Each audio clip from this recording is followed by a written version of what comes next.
Hello, fellow armchair generals. This is Gamer 1745. How are you all doing out there? I am streaming for the first time here on Mixer as well as YouTube, and oh, that's what's causing that. Now I know.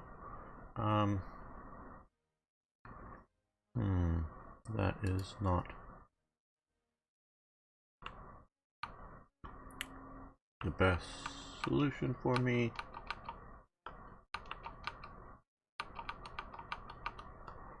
We need to maybe deal with that, but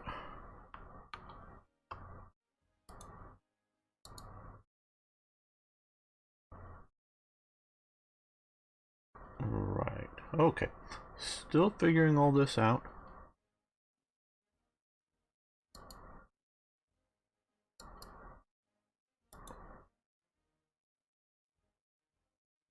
What? Oh. Boy, this is not going as good as I'd hoped.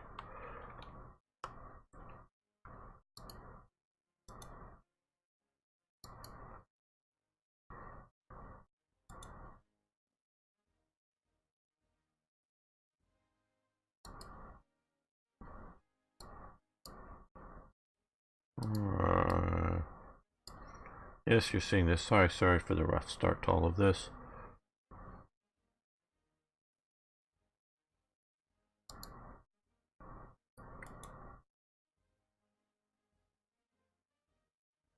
I don't effing know how to get out of this, so I'm going to have to close that. Yes.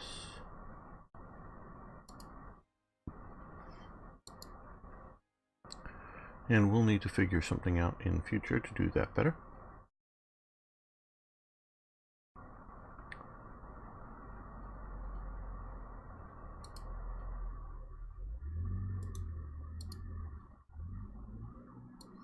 Not the starting we all wanted.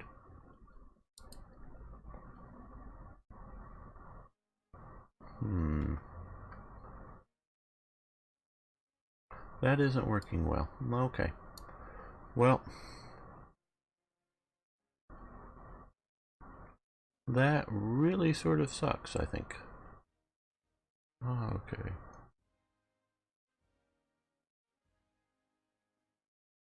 Yes, we are live.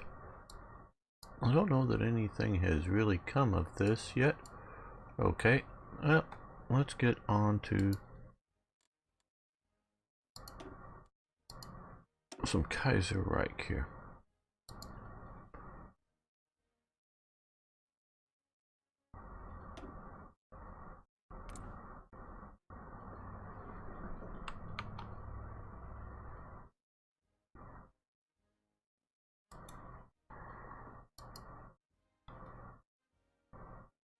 Why is it still just doing this?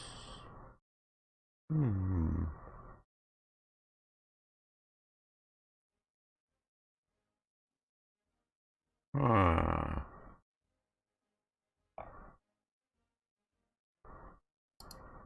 Ah, that would be why. Okay, well, we want to kill that sound.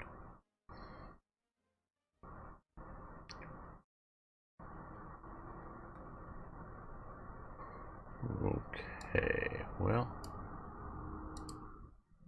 YouTube is screwing up as per usual, but hey, what do we expect from the incomprehensible YouTube setup? And I know people who are watching this later wonder what the hell's going on. Sorry. Though fortunately there's really nobody here yet. Cool.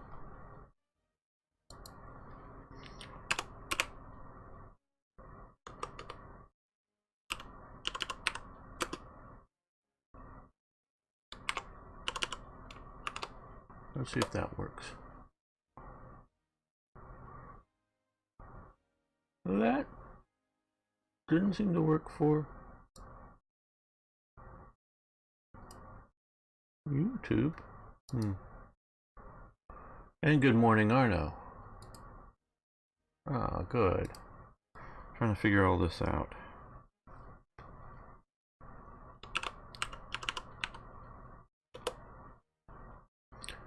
And does that show up here? Why is that not working? Oh no, there it is. Okay, that's working. It's just on a massive delay, maybe? So how you been, Arno?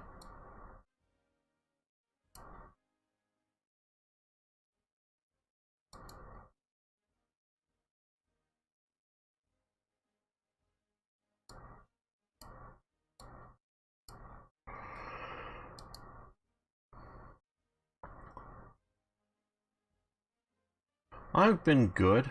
I made a video yesterday. I sent you and I don't know if it was properly included in it, so I'm sort of checking with you, a link to a video that I want you to watch.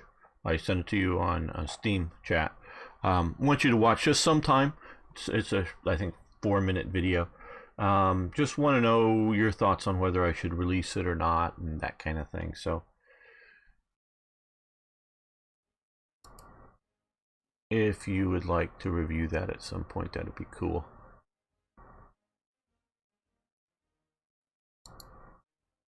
But not a, within a day or so I would appreciate it, but otherwise no big rush.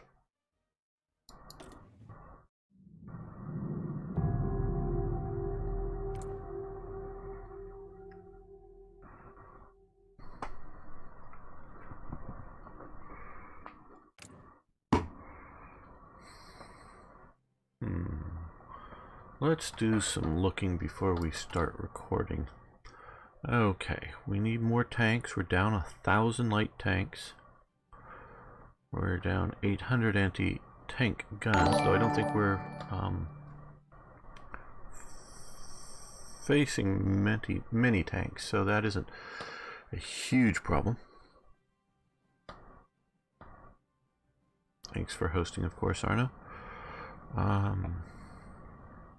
We have lots of fighters, that's good, so we can contribute fighters to operations effectively. I'll mention that. Let's look at our air. Well, that isn't showing up just yet, so we haven't let the clock roll.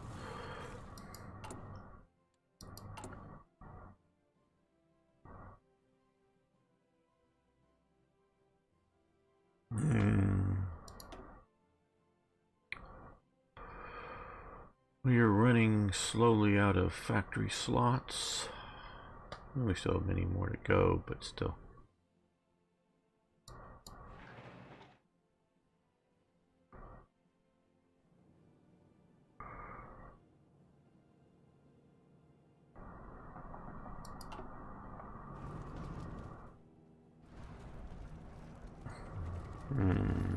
Okay, well, we're at the sort of same impasse as before.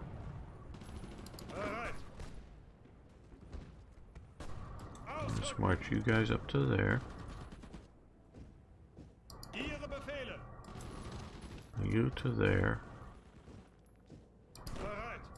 You to there. We want to attack out of our territory to conquer other territory and not for the Papal States or the Frenchies. We want Austrian territory to grow big time.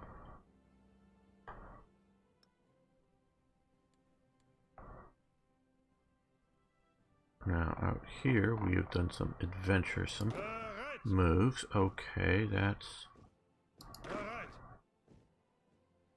going fair. May not be great, but okay. Don't know if that constitutes a retreat or an advance into that direction, but let's help seal that up. Let's help fight to this river.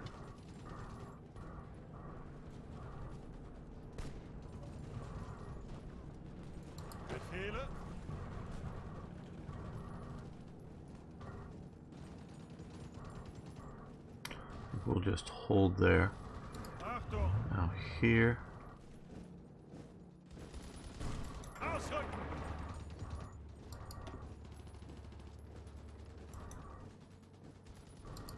I want to keep going there. Want these guys to come here.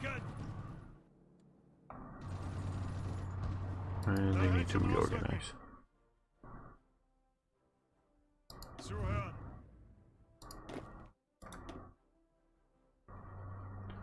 There we go.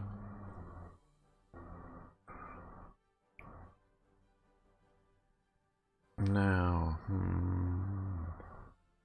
mountain divisions, they might be somewhat useful in the east there, but maybe not overly. How are we coming with more divisions? Okay. That's why we need more tanks. More light tanks.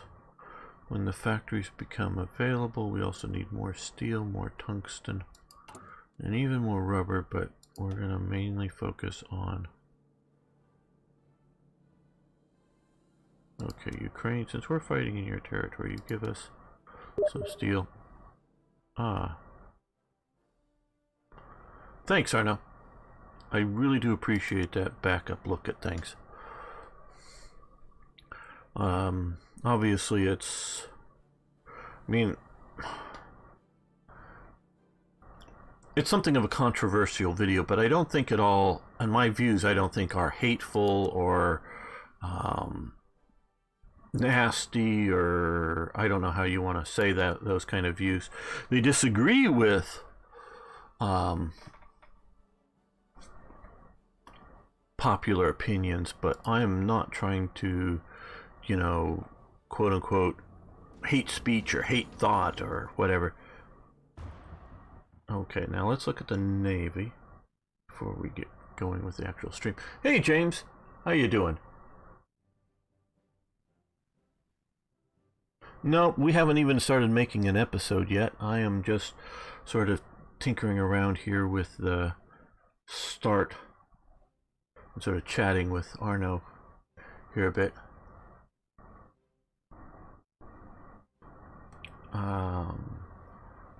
Arno is a good friend and a very, very helpful moderator for all things Gamer 1745. Though we've got to set you up with a new moderator position, Arno, soon.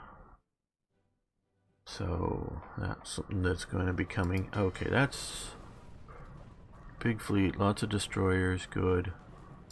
This fleet here, our new build.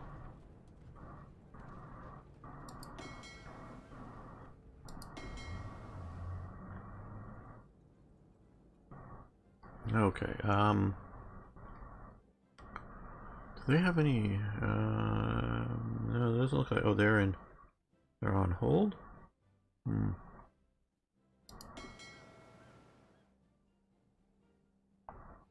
These guys are supposed to be out here, but I guess they're back in port getting repaired or something. Let's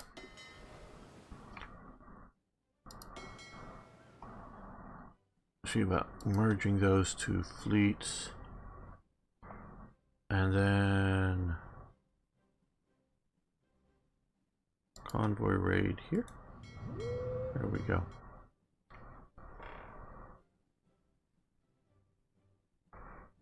And Toy Jet is here. Very, very good.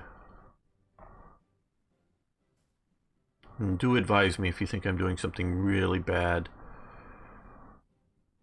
Toy Jet with Kaiserreich.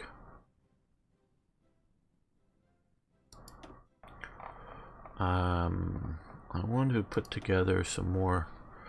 Okay, that's just about filled up that airbase. Let's come back over to another airbase here. Okay.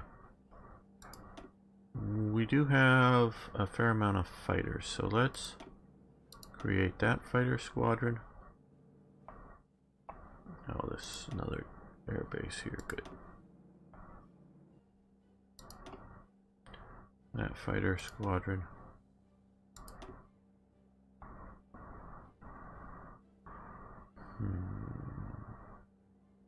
this close air support squadron.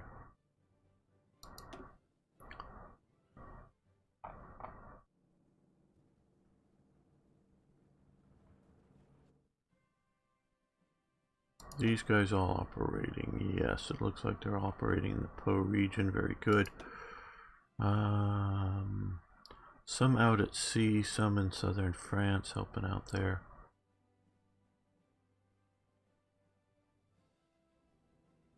Okay, now that these guys have been... Well, we're going to wait for them to deploy. Let's also...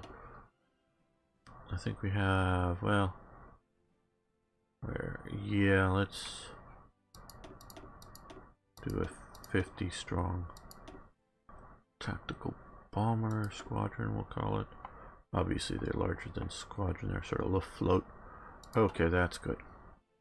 I'm thinking about moving them up into German territory here to help with northern France campaign. Sort of in the every little bit. Are you on Twitch? Yes, actually, James, I am on YouTube, Twitch, and Mixer right now.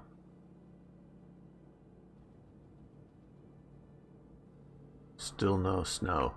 You're depressed. I would think snow would be the depression. So I am right now multi-streaming. I think I'm the only one watching myself on Mixer right now. I don't know how big the what would be the term, ecosystem, that's the term, of Mixer and things like Hearts of Iron. Okay, James is going to Twitch. Hi, Sam. Good to have you here. And so I have this is through a service called Restream, and I'm also getting, although it is somewhat slow to pick up, though it is picking up, picks up all the chat from all of the other ones and puts it in one place, so I can, but I'm also monitoring just what's being said directly from that. Get less and less snow.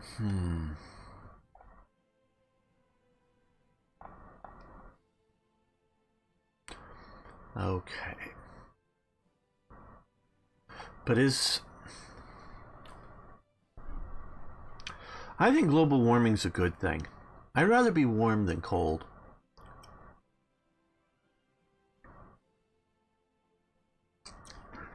Now, too much global warming is a bad thing.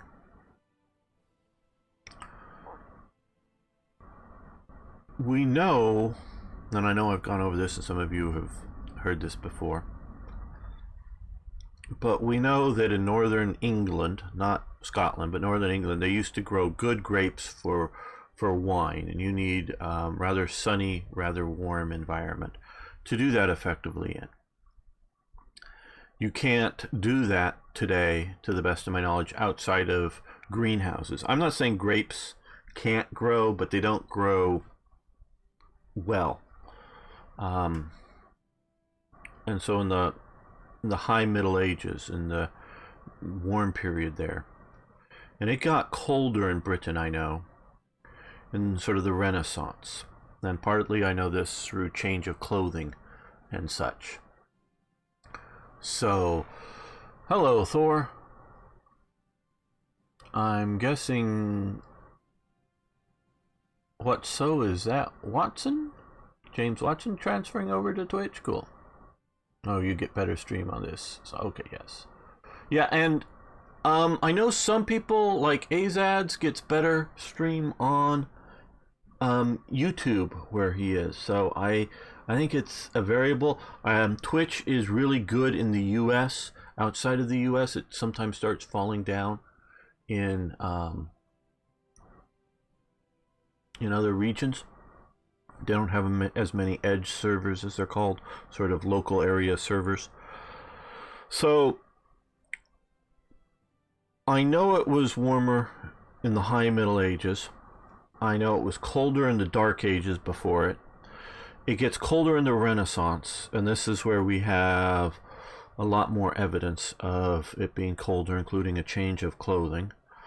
And they had I think it was 1804, 1803, or something like that, was the last frost fair, which the Thames River had previously, through the Renaissance, through the 18th century, had frozen over enough that they would build structures, wooden booths, wooden buildings that would sit out on the ice, and thousands of people would be walking on the ice at where London is.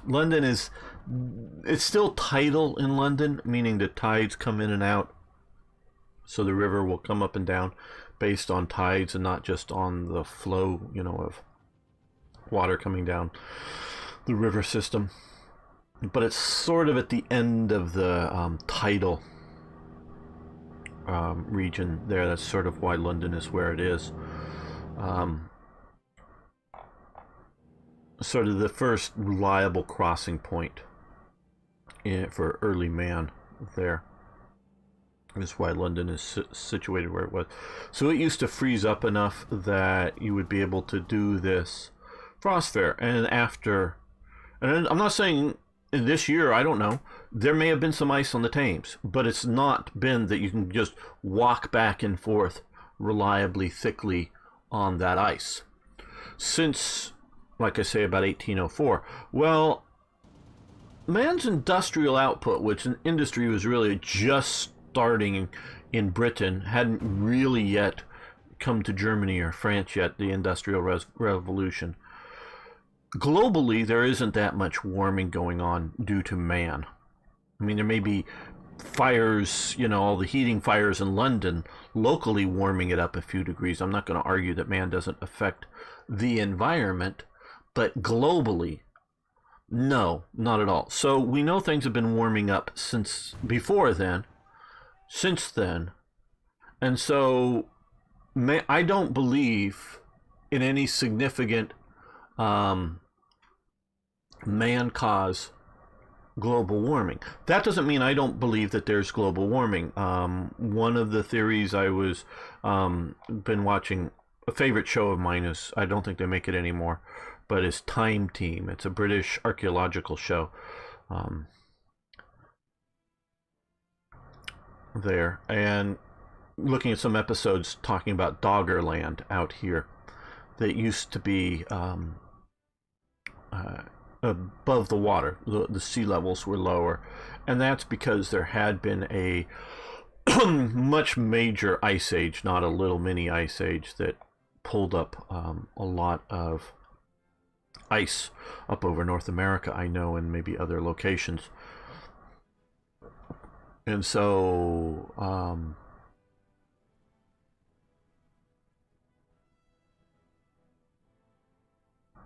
I'm doing well, Sam, yeah. And so we know that there has been dramatic changes in climate. Like I say, the channel, this whole area here, and including all the way out to Ireland, was all firmly connected to the continent. And so we can see that the change is going on. And so I'm not disagreeing with the idea of changes. I'm just disagreeing with the idea that man is the primary effector of it. And in the last 2,000 plus years, we've seen warm, cold, warm, cold, warm, cold. Oh, and one of the reasons they think is tiltings of the Earth back and forth. The angle of the Earth, if it's tilted a bit more so that the northern hemisphere gets more heat, it warms the northern hemisphere. And this is the one thing that we don't really know, is what the weather is like down here, because it's right about here, through here in Africa is the equator, and these continents aren't exactly right, and it's right about, or exactly lined up for good game playing reasons. I think it's right about here, or maybe it's even more up here, is where somewhere a little higher up here is where the equator is for South America. So you have, the Inca are down here, then you go to some of the pre-Incan societies, which we have very little information about, and we have very little information about the peoples down here. And down here, these people didn't record significant changes. Yeah, I remember 1972, and they were talking about the coming ice age. I'm that old, so yeah. And so we really don't know during the periods that I'm talking about, warm, cold. We don't know what's going down here reliably, in my opinion. We just don't know. In the southern hemisphere. So I don't know. The southern hemisphere may have been warm when the northern hemisphere was cold, and vice versa, relatively speaking. So we just don't know these things. So global warming to me is something to be monitored, something to be watched, but nothing to be massively inconvenienced. And when you say inconvenience, it takes you an extra 10 or 20 minutes to get to work. No, I'm talking inconvenienced as massive amounts of government or other people's spending or regulations that are disrupting people, in big ways. And the Andaman Islands out here may go under, or somewhere, all of them may go under the sea. Yep, they might. That's really bad for these people. We should help them move to some other location. It's not, there's actually some Andaman Island people that, don't have contact outside of them, and they're still super primitives. They killed a missionary not so long ago, within the last year or so, that tried to contact them. But yeah, I'm not saying it doesn't suck for a few people out here, but it's just, hey, Sebastian, good to have you here. I'm just ranting a bit here before I get started. And so I'm not saying it doesn't suck for some people. I'm not saying there isn't consequences.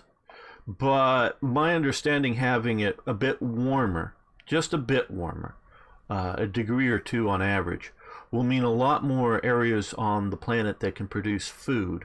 So I think on the aggregate, on the whole, humanity will do better with a slightly warmer environment. This all comes off of, if those of you who don't know, Toyjet was complaining that there's not been enough snow up in Norway. So yeah, too bad. You're not going to maybe get as much snow as you used to.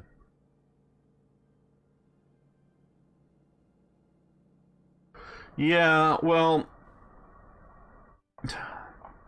how do I put this?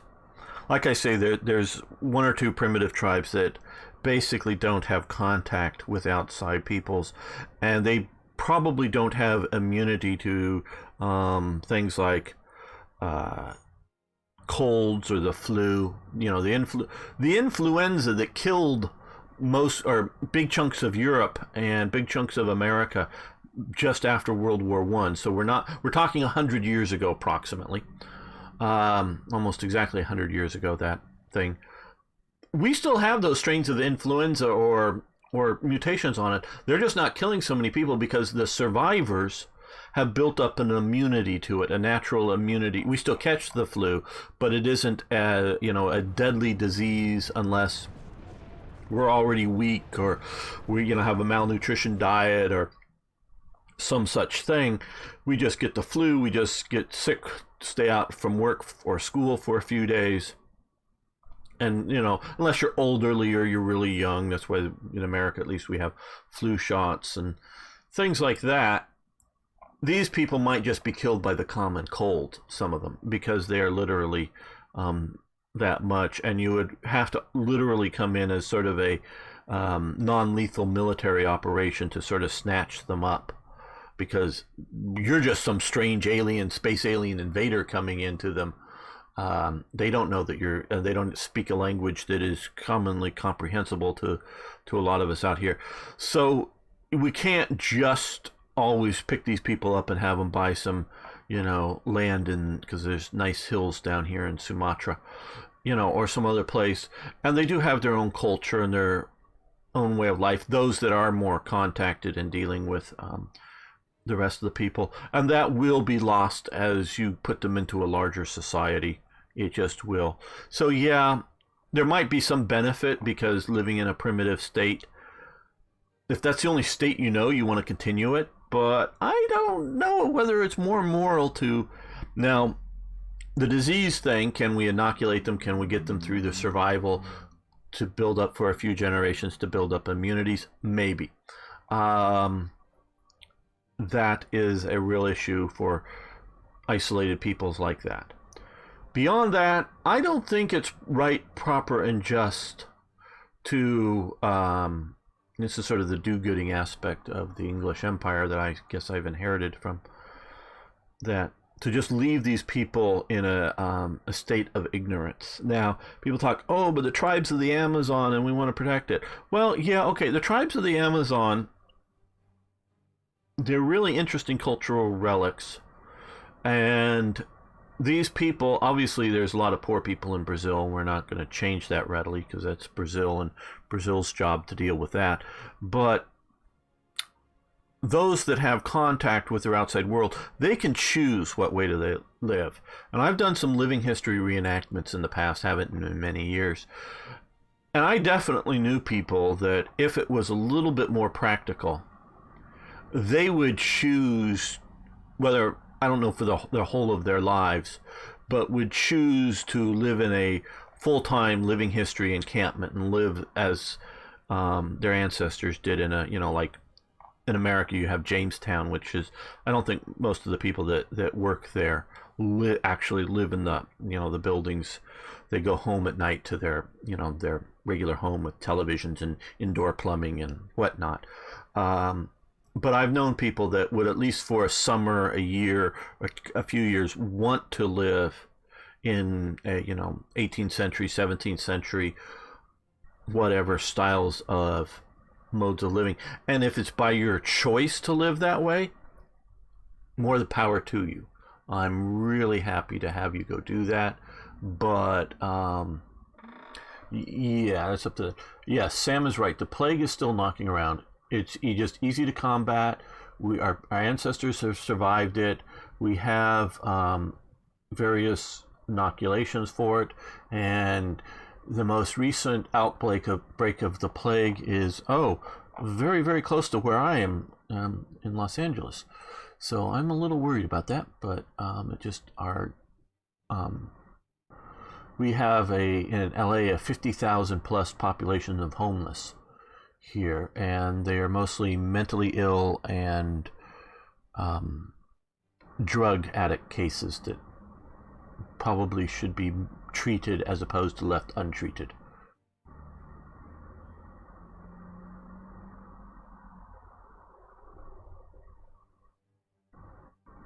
Yeah, and also what they knew back in the 1800s versus what we know today dealing with some of these primitives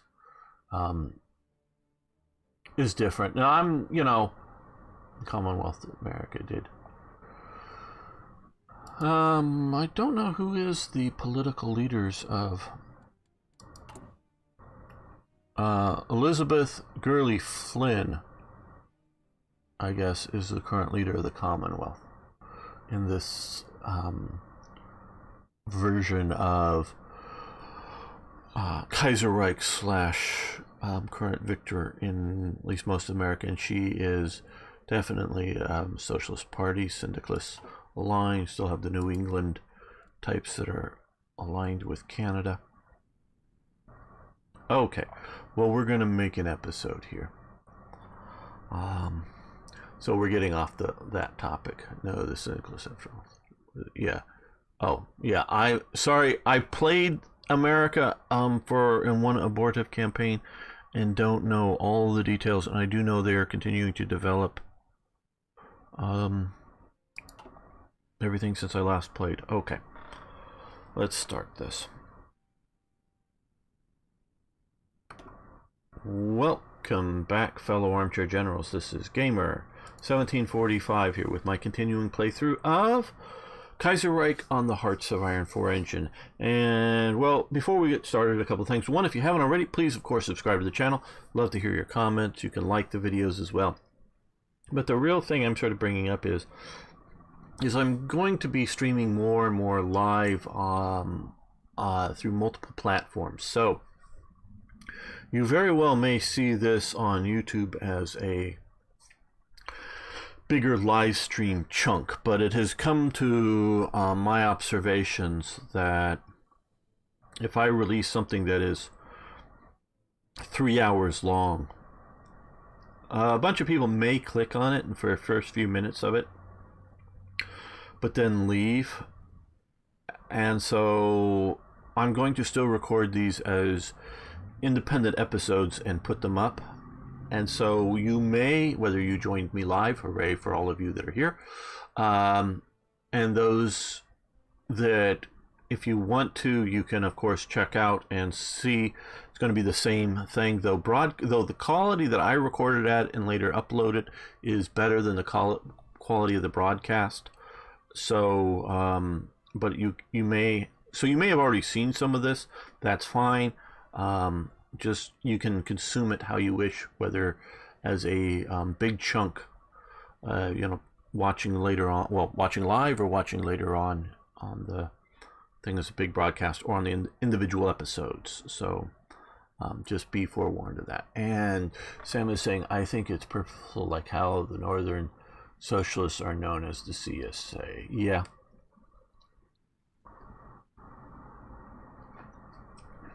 Yeah, they do a bit of their play on words with the CSA and the United States. Okay, we're going to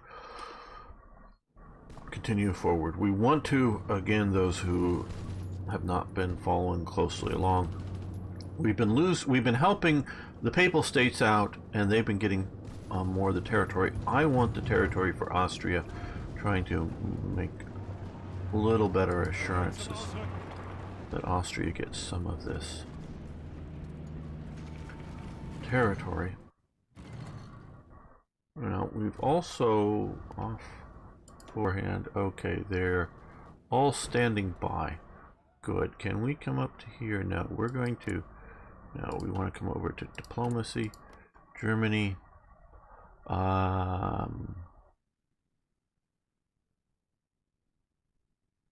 Oh, offer military access. Cancel. I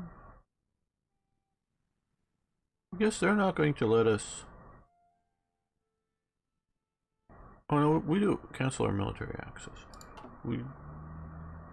I think we do. Okay. Not letting me move to. There. Okay. Oh well. No. Not letting me move to their air bases. Don't they want my support? Okay. Well, I guess not. Out here we can move. Let's move to this air base.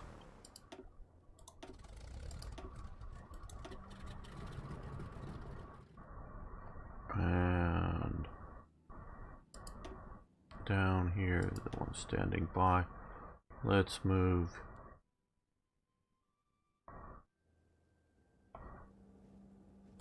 up to here. So here we're going to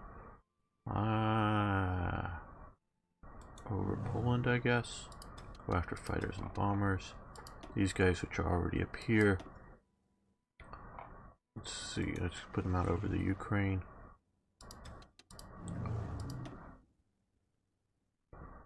Where is the front line here?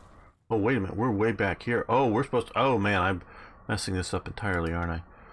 Oh, good thing. We should be able to come out to these air bases. That's what I really want to do. There's no air bases out here. Where are they? Here? You're not allowed. I have access to the Ukraine. Why can't I base out of the Ukraine? What's going on? What is going on? What am I missing here? You're not. Oh, well, we've already got these guys down here. They were sent. Okay, well. No air bases. Military access for ground unit troops only? Okay, why am I... Guess I'm just used to playing more conventionally set up stuff that for the Axis, because we're in a same faction. And these guys are not in our faction. That's what I'm sort of a bit more used to. Okay, now I understand. I'm not used to playing allied with in so much in non-faction areas, but they are allowing me to operate in their territory, which is good. Okay, no air basing then. That sucks. That's stupid.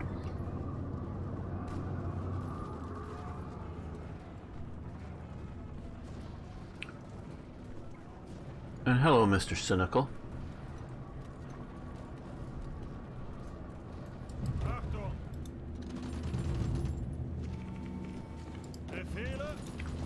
You pound into there.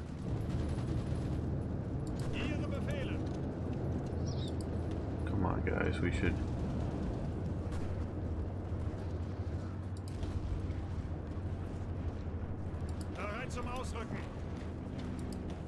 pound through these.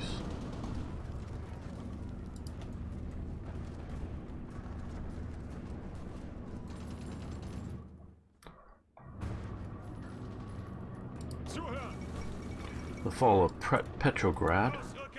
Okay, good. Our allies up in, well, I don't know if they're allies, but the guys up in Finland are pushing there. Will you take that airbase at least for our...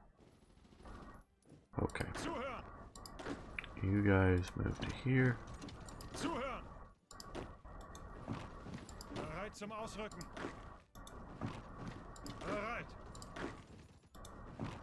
Befehle. Achtung. Befehle. Bereit zum Ausrücken. Ihre Befehle.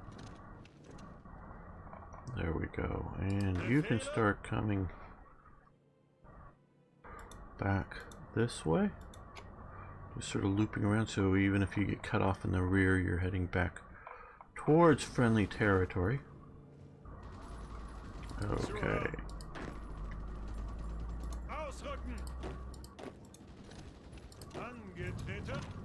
Go help along that front there. Well, you know, if we attack sort of back that way, that might be of help. Let's see if we can push up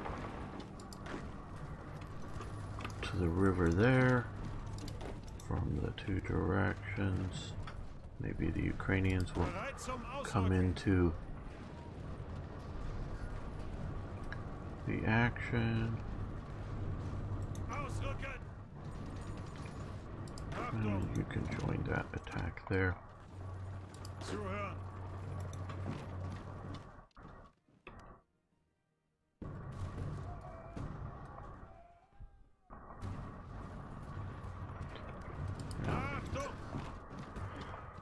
Secure that up.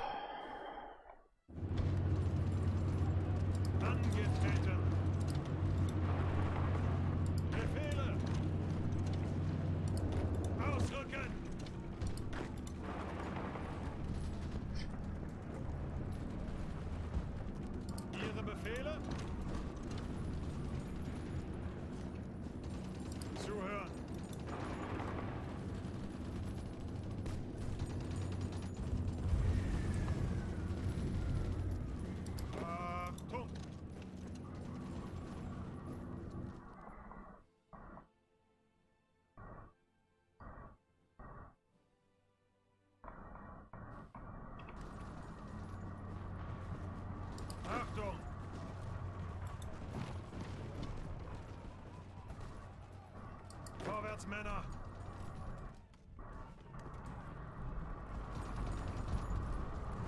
Angetreten.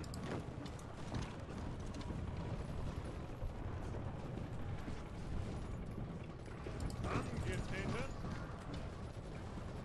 Okay, well, the horsey unit had to retreat. retreat, that's fine. Mountain infantry, level 2, very good. Okay, no, you come down here. You go there. Wow, we're really pushing deep. Okay.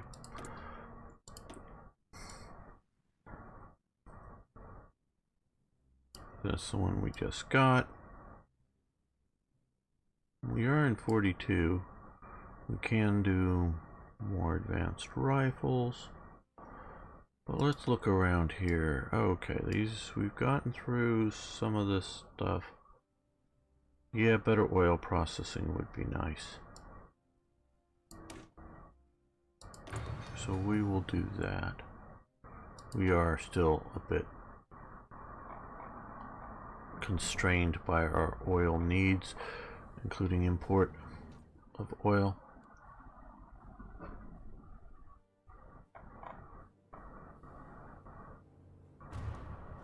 Zuhören.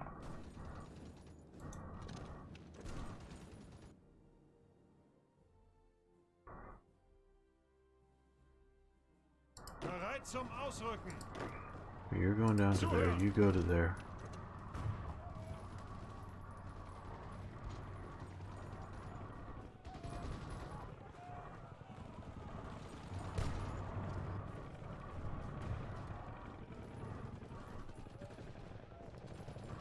Befehle.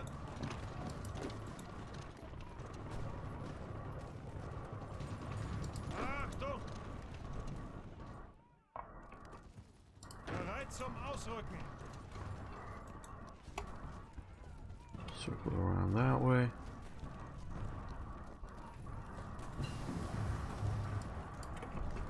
And anti-tank rifles. Okay, nice. Got that. You know, we could really update some of our,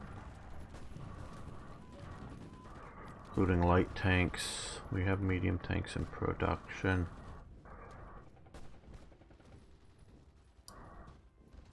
I don't know when we'll get to producing heavies, but let's just get that going.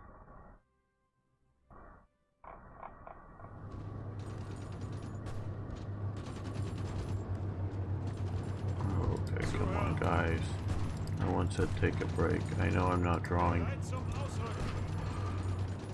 the lines and having to doing that, so we're doing some micromanagement, fine.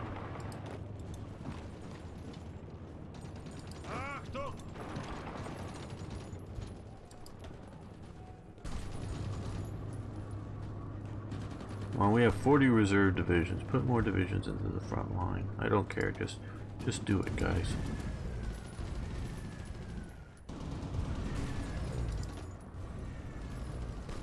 Angetreten. Bereit zum Ausrücken. Achtung!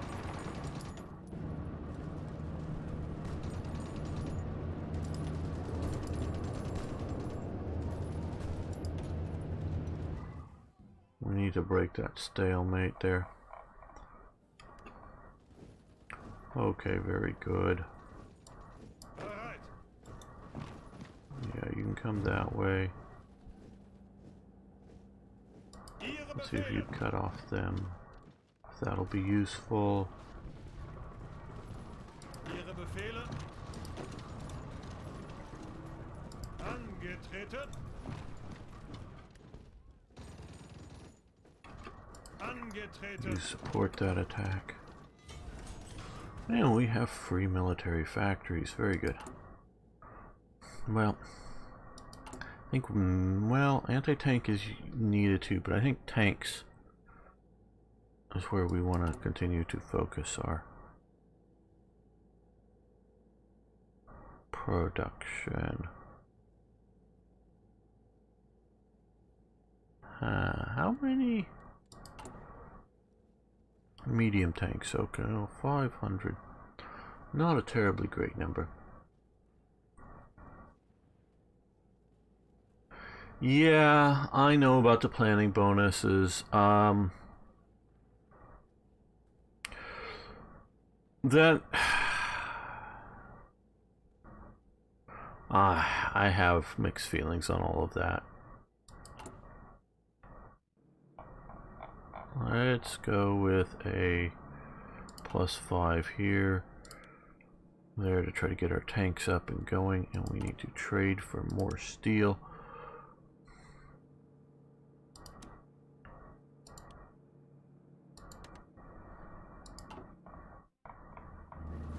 Befehle!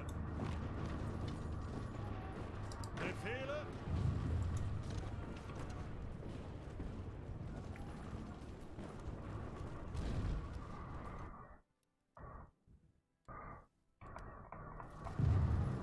Achtung! Come on, guys, that'd be a good place to attack. And our armor unit will push to there. Achtung! Zuhören!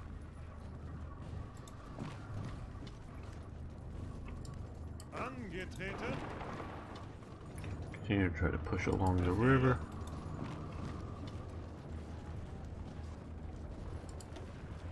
Los, los, los! Oh, no. You, oh, god damn it, stop.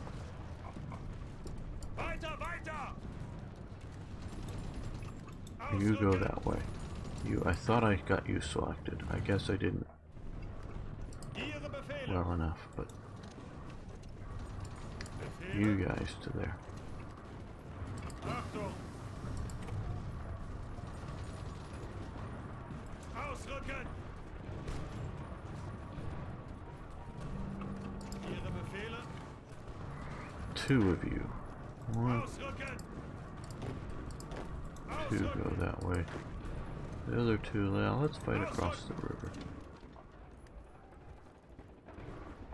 We want to keep them reacting to our moves.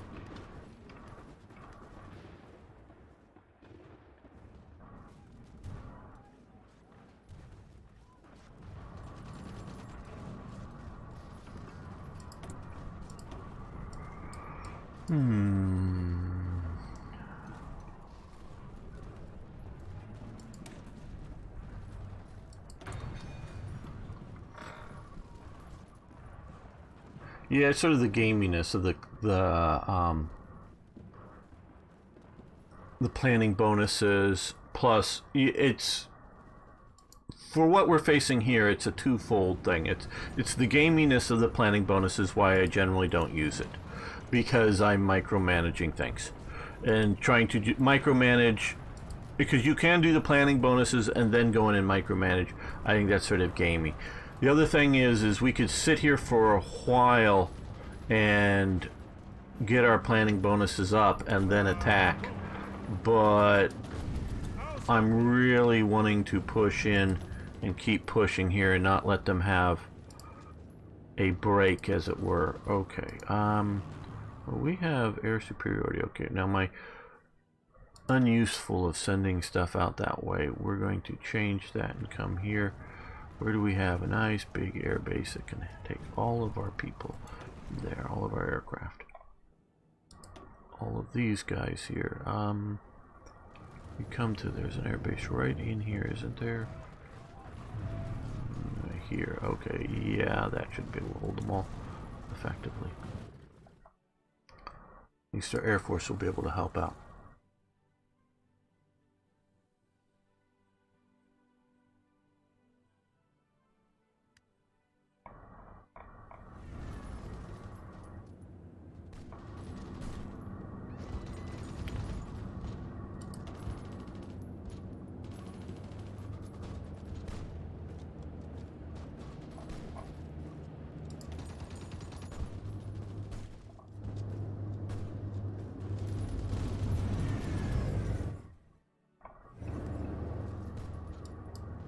We did send one volunteer division over there.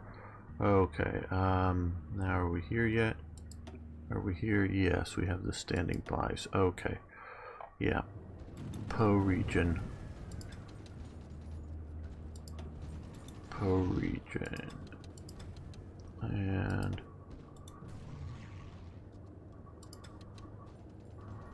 Depot region over here. Why are you doing pilot exercises? Stop doing pilot exercises. Do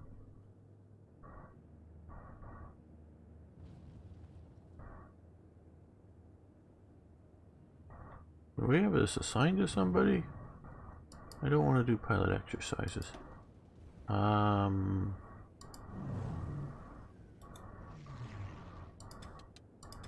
No, you would rather have you actively operating here.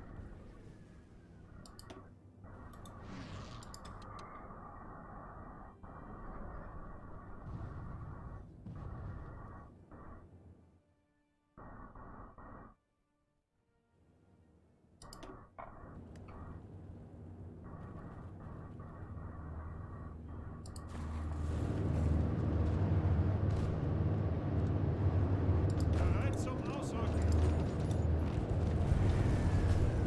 Bereit.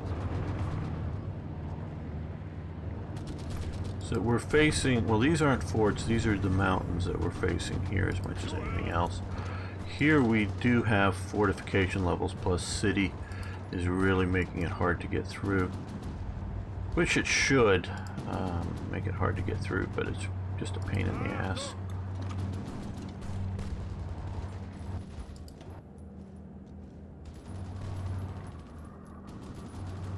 They have air support, we have air support. We have air superiority over them. And Romania. Okay, we'll take some artillery pieces.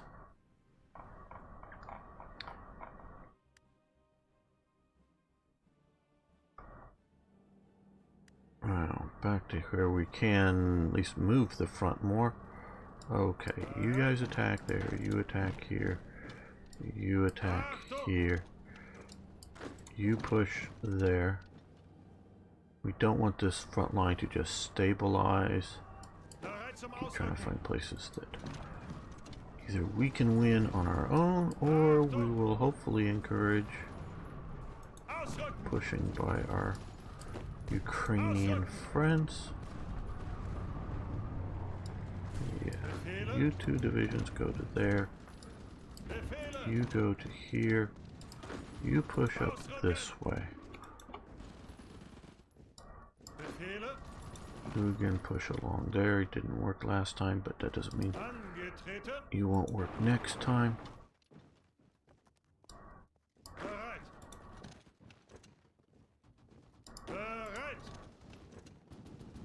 Okay, we have taken up to the river there, which is good. Well, let's see if we can breach the river. And then we can cut this town off. Move to there. You can push there. Maybe they'll join. Probably not.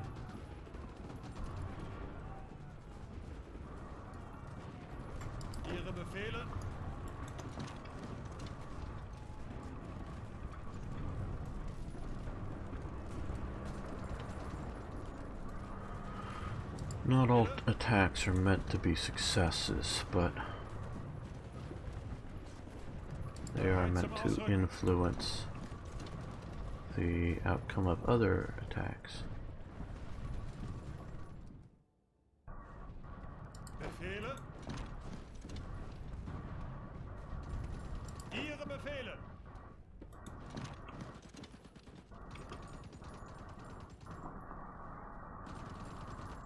Achtung!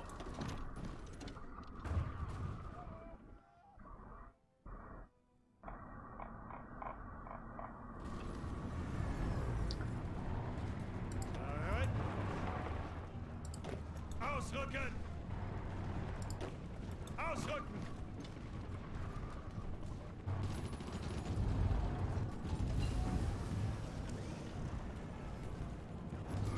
Okay, better AA cannons. It's really weird to me to look and see model names that I'm not used to seeing. Not that they don't make sense. Mavag, at least a similar company. used to seeing, but not for World War II. Okay, our artillery here. We're not facing many aircraft. So I think Skoda, which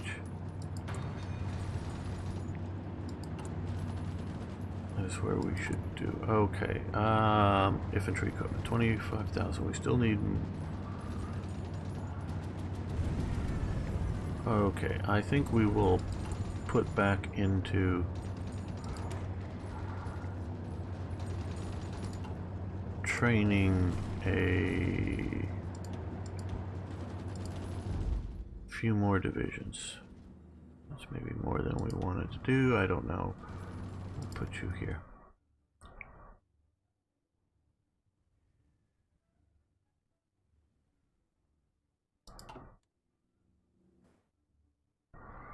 Get you doing production.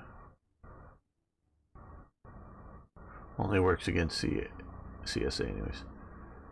Yeah, well, we're not doing only anti-aircraft, but it's just, if we're winning, I mean, anti-aircraft guns help ground battles most assuredly, but they're only a minor effect there, where I'm more worried about artillery is the main killing support weapon within most of these divisions. Okay, you can push there, you push here, you push here, so you can cut that division off. Okay, you're down here.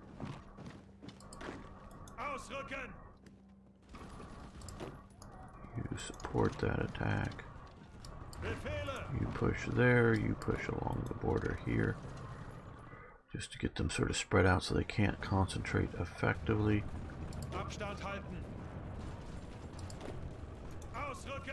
them out.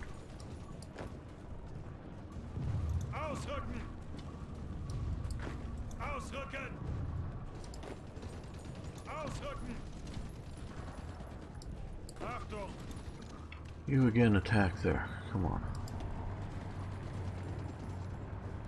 I don't see why they keep foiling your attack.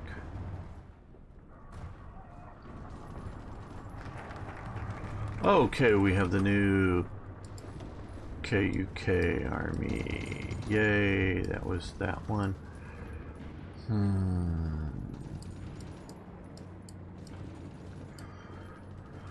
Transformation of nature, building slots, those will be useful. Naval building, dockyard scheme. Yeah, let's do the naval building. Need your conscription laws. Yes, we are running low, but we're already doing extensive conscription. I don't know that I want to do all adults serve or scraping the barrel. Now, want and need are two different things. I just don't know that I should push beyond that for quality. I don't know if numbers, no numbers have their own quality. Numbers have a quality of their own. I do know that. Hi, AKB. Good to have you here.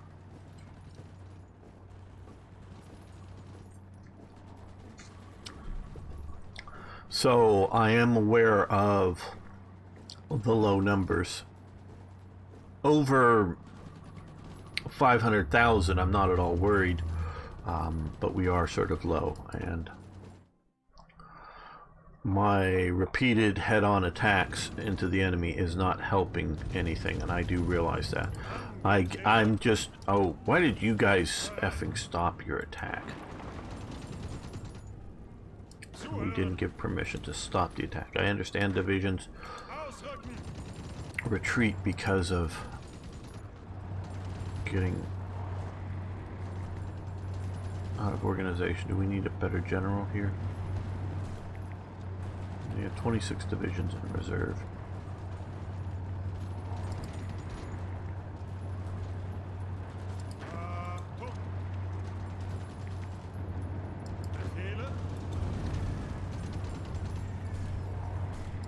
I just want to make my breakthrough. I mean, it's... I know it's the World War One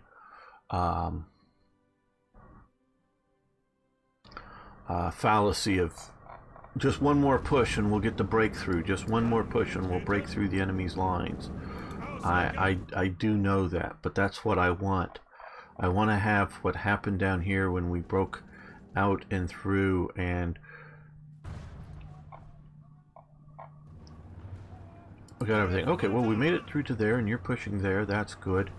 Can we go? No, let's just go to here then. Okay, you push across the river there, see if that'll work. Because we're only a little bit of ways from Moscow here, so... Well, you come across here, so we're not attacking across the river. You join this attack. You push for that city. Rej or Rej. You can try to help out there a bit.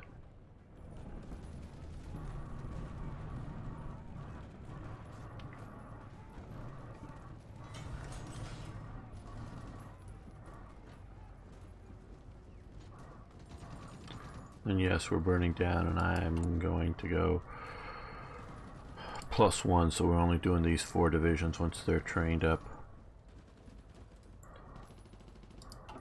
Okay, free civilian factories. Well,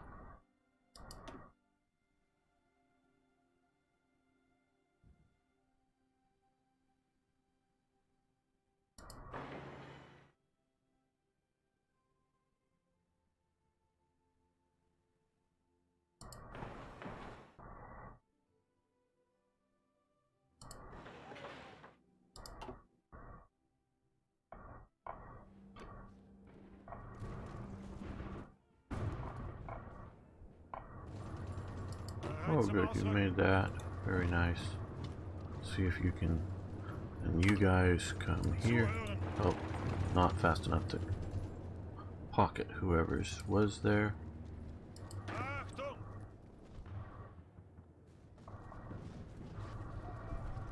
Okay, you're there now, so you... Kaluga, push on Kaluga.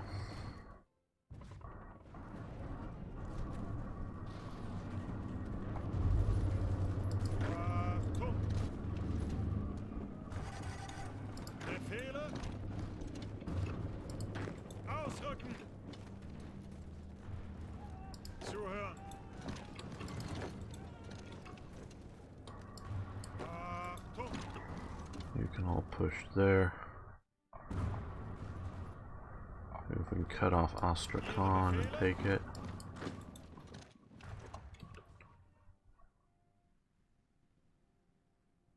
Hey, Azad. Good to have you here.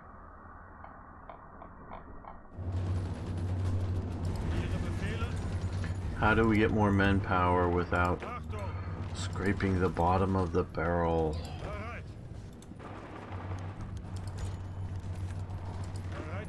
Now, of course, the other thing we can do here... Oh, and we're actually at 0 now.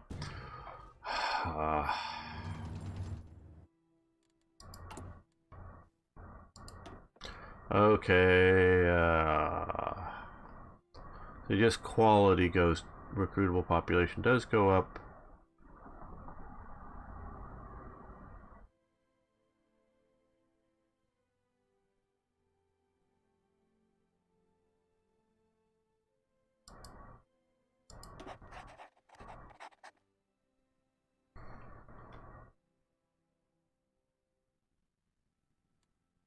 I know we've already gone down too low, but whatever.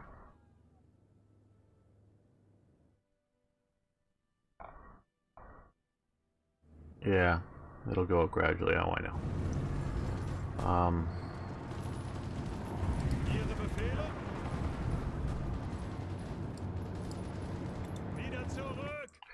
Into the meat grinder of war.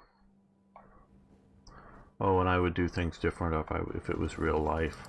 One, we probably wouldn't be in all these wacky wars, but then whatever. Doesn't make for peaceful games, doesn't make for popular and fun series. I've learned that. Angetreten. Well, you know, our new objective has become, just now, is Moscow for these units here. Achtung. Ihre Befehle. Across the river, because we don't want to attack across the river.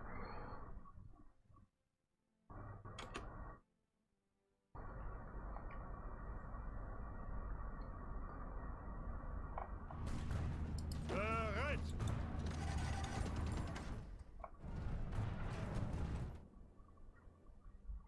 We're still going to keep pushing out here, because it is damned useful to have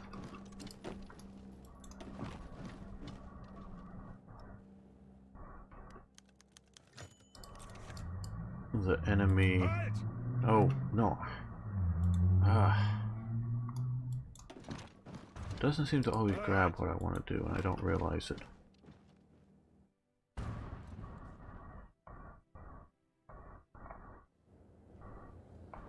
Okay, you're here. Yeah, you attack there.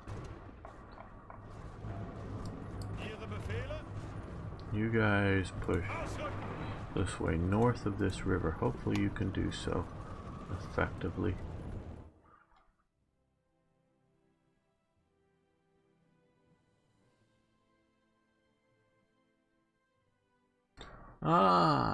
I don't think I saw that, Azads. I think I missed that news about the light combat aircraft landing on the aircraft carrier. Sorry. You can fill us in a bit more if you like. Ihre Befehle. Ihre Befehle. Ausrücken.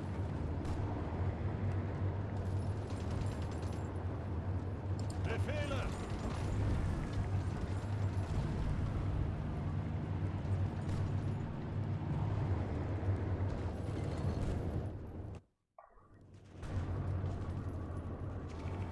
Befehle. Okay, they are down to 4 divisions. Now we're only attacking with 4 divisions. We have 32 in reserve. Yeah, I get some of them are like unorganized, but some of them look like in really good shape. Lothar, put them in, put them in, put them in, put them in. Zuhören. Bereit zum Ausrücken. We'll also give you a mountain division. Ausrücken. Put them into the line.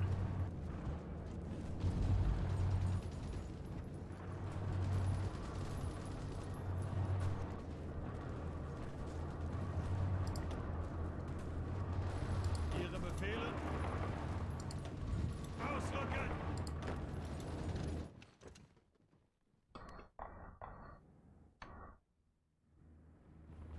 Achtung.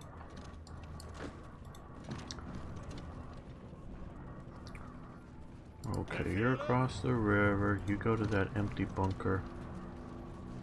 Bereit. Province. Zuhören.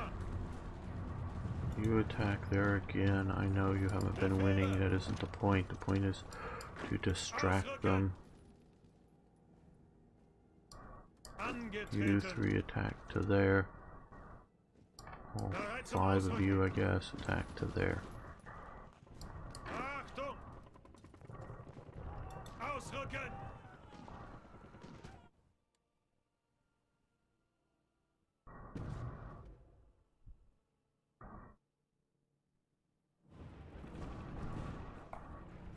Bereit zum Ausrücken.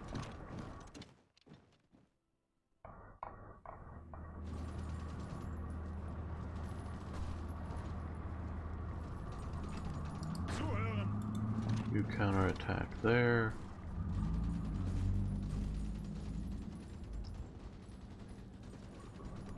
Zuhören. Okay, 1 division just south of Moscow. The other division can try to get to Moscow, though I don't think it will. But I want to not get cut off. Okay, you're up here now, though you're out of equipment.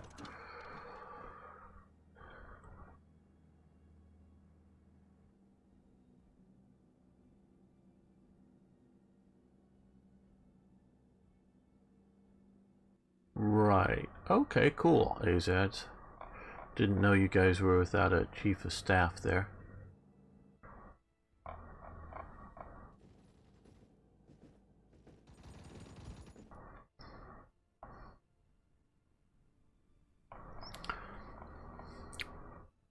AZ's talking about, and I do really appreciate his sort of updates on India militarily. This part of the world is interesting, and I think is going to get more interesting in the next 20 or 30 years. And by get interesting doesn't mean necessarily a good thing. It just doesn't.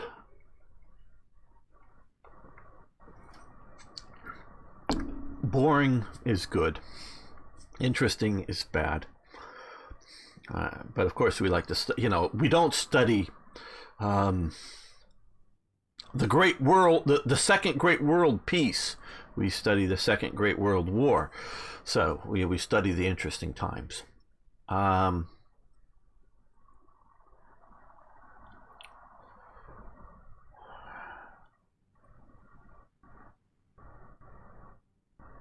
I see 3 or 4 major forces operating in that region.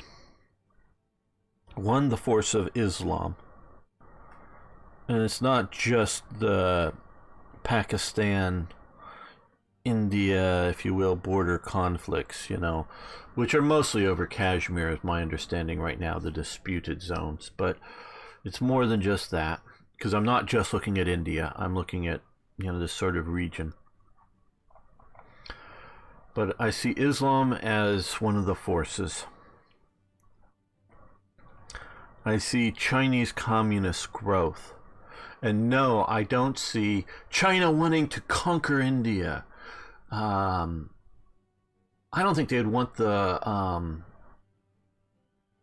headache of occupying India, like we, empires of old, like Japan trying to conquer, the East Asia Coast prosperity sphere, kind of things like that. I don't see China wanting to conquer India, but I do see China wanting to influence.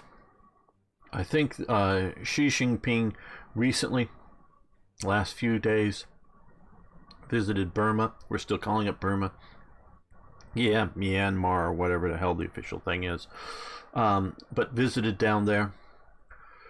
If you get ringed, if you will, encircled, whatever, by nations more friendly to other nations, whether they be puppets or something less than puppets, but, are heavily influenced by other great competitors, it's not comfortable, and it's really constraining for nations.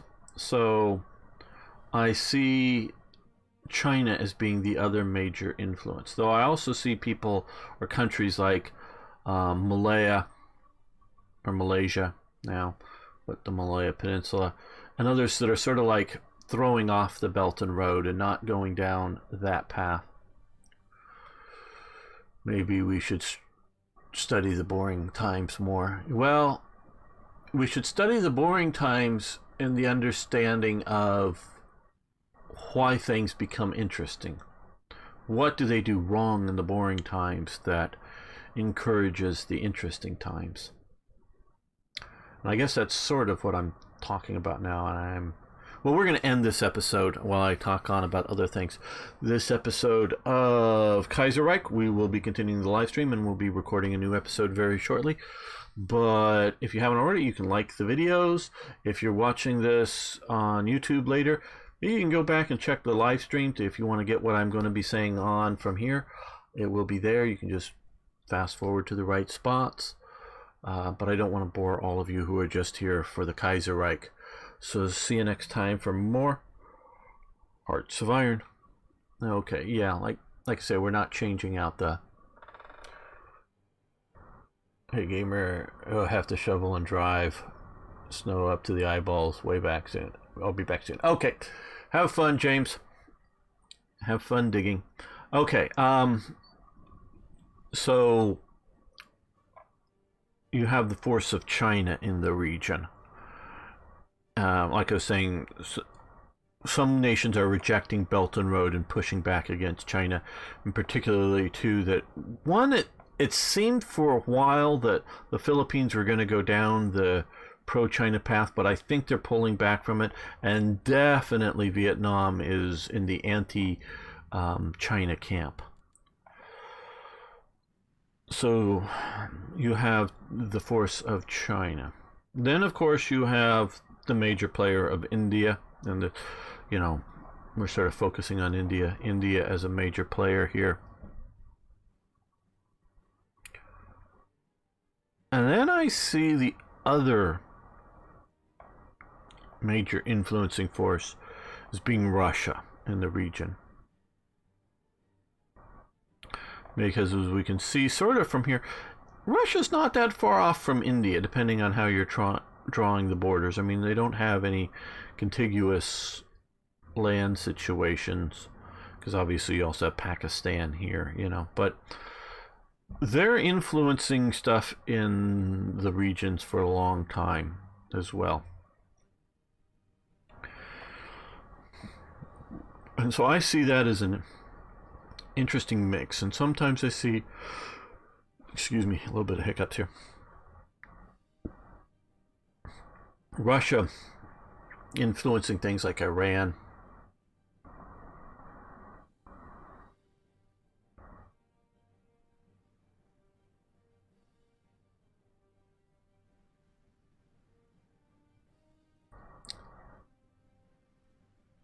Yeah. Norway, I guess, gets too much, or is getting too much of the Gulf current. I've lived, well, here in Edinburgh, less than 6 months, so I mean, not even like a full year or anything. But I've lived there, and it was through the winter, in there. So I've experienced that, and yeah, I know this map isn't quite accurate, and it's a little further south than where Toyjet is in Norway. But we got a lot of both wet, and which did turn into snow in the winter, but it was gone. Most of the days in Edinburgh, most of the snow, at least when I was living there through that winter, most of the snow was gone by the end of the day. So you'd wake up, it'd be snow, you know, on the ground, and then it would melt during the day. At Edinburgh, you go up to the mountains, the Highland, you know, because the Highlands have stuff at the sea levels. I mean, all the way, because there's the Great Glen going through here where Loch Ness is, and that's at sea level all the way through. So there's a lot of parts of the Highlands are actually at sea level. It's not like high elevation throughout all of it. But up in the mountains, there was like snow throughout the, you know, the time period. But you go down to sea level, most of the snow was melting when I was living there. But that was getting a lot of ocean warmth impacting at there, and I think that may be affecting a bit Norway, though not nearly as much as it does in Scotland, because Scotland sort of is the buffer zone for a lot of that. What is Arno saying? Arno's supposed to be a moderator here and moderating what people are saying and giving a good example. Philippines are buying it's from New Delhi. Supersonic cruise missiles made by the Russian JV. Is just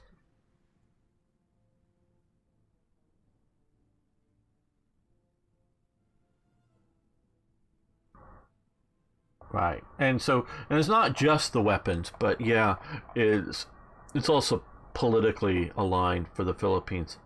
So I see a lot of these different forces at play, and then we could always throw in the fifth force, and a force, and I don't mean just force as in like military force. I mean as in influence is the U.S. But the U.S. is sort of a global everywhere. But since it's so remote, and I don't know Azad's appreciation of it, but it's mostly light influence when it's outside of, you know, putting troops into Afghanistan or putting troops into Iraq. It's not a heavy influence, because outside of that, all we have somewhere out here is Diego Garcia, which is a literally almost like a postage stamp kind of island possession, meaning it is teeny tiny, hardly big enough to have an Air Force base on it. So we're really a really minor influence into the region. And if India doesn't get its act together, and I don't just mean militarily, buying weapon systems or getting weapons, because we've seen with the carriers the problems with getting weapon systems operating efficiently and effectively. If it doesn't get its act together, also economically, socially, culturally, it's not going to turn into Western, and I don't mean just culturally into Western Europe, but I mean as in advanced economically. There's going to be, for at least as I'm viewing it, foreseeable future, there's going to still be grinding poverty in India. It's not a solution. Even the communists couldn't snap their fingers and overnight, other than make everybody equally pitifully poor, can't fix the economic problems overnight in India. But they still got to get their acts together a little bit better, I think. And it's not just, Modi is the leader or the government. It's the whole society that has to do it. And it's sort of hard to explain exactly what I mean, but needs to get its act together, needs to sort of grow, develop. If it doesn't, it's going to be an unfortunate future for it, because China is having its problems, but it's gotten its act together, I would say, and it's continuing to grow. I think China's biggest problem is, one, how it's dealing with Hong Kong right now. I know it's a minor thing overall, but I don't know if people are following this, but there's two main political parties in Taiwan. One is the KMT, the Kuomintang, and they had, for their anti-communist stance, had been, and they still do, sort of, what Taiwan technically claims is all the territory that is sort of claimed by the People's Republic of China, basically. And so the KMT was sort of as a rapprochement party with China, and for the idea of eventual reunification. And then there's a more, not socialist, not leftist in that sense, but a more freedom type party in China. And I'm forgetting I think it's, I forget the name of the party. And they just kicked ass super strong. And it was already looking like and they were currently in power, were likely to win the elections that just happened a few days ago. A week or two ago or whatever by now, but that's still a few days. Looked like to win, but she had an overwhelming victory. I forget the name of the president there. And it's all because of Hong Kong. Because it had been for a long time, the idea of one country, two systems, which is sort of technically what's happening in Hong Kong, but sort of expanded to Taiwan, that they're both all China, and we'll get unification, and Taiwan will just be under a different system, than the rest of China. Nobody really is now buying that in Taiwan. I don't know if this last election means not immediate but eventual end of the KMT. Whether the KMT, because I guess the KMT, and I feel inadequate talking about some of this stuff because I really don't know, but I'm sort of interpreting what I've been reading recently is the KMT is filled with a bunch of people that are definitely anti-communist. It is not like a pro-CCC party or CCP, Chinese Communist Party, just two C's. But with a lot of people that, and I can sort of understand this, harken back to the idea of make China great again. Not under the communists, but under the KMT, possibly authoritarian. An authoritarian is different than totalitarian people, but the communists tend to be totalitarian. Authoritarian is, they may still have elections, but it's sort of like what we see in Russia or something like that. Some cultures are more authoritarian in their nature, and we can see that in a lot of Asian cultures. And I'm looking at a culture that I know fairly damn well is Japanese culture. And Japanese culture is authoritarian in its nature. It's very authority, hierarchical culture. Japanese culture is based on authority and hierarchies. It can be within the family, the household, the society, the business, all up and down. That's Japanese culture, and I know that better than I know Chinese culture by a lot. So I don't, different cultures, different settings. So, but they see it as the KMT sees that as that. Where I understand the other party in Hong Kong or in Taiwan really looking at that we're Taiwanese now. We're independent, and they're pushing. We're not China. We're Taiwan. Yeah, we're a Chinese cultural based country, but we are not China. We are an independent Taiwan, and we're not looking to reunite with China under any foreseeable future, because even if the Chinese Communist Party were to collapse tomorrow, fine. China deals with itself. China, if the Communist Party collapses, we're not taking it over. We don't want the headache. We're fine in our island nation. We're going our own direction. That's sort of how I interpret the policy differences. I'm sure there's a lot of local nuanced party differences, but that's how I'm interpreting the two big parties. One is for an independent, sovereign Taiwan. The other is for a unified China at some point. And so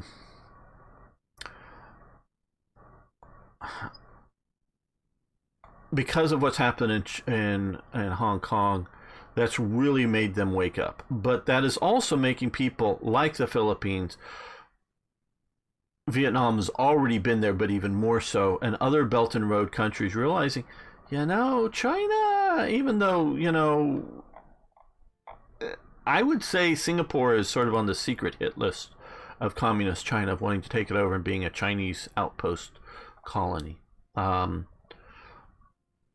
some point. And China, if it were to move in the future against Taiwan, and I think it wants to militarily invade, take it over, unify it. And because of what they've done, Taiwan is buying more weapons, is going to continue to militarily oppose any invasion, and which is going to distract and maybe disrupt China's external growth. China is trying to become a superpower. I really believe that now. Not trying for world conquest, not trying to take over everything else.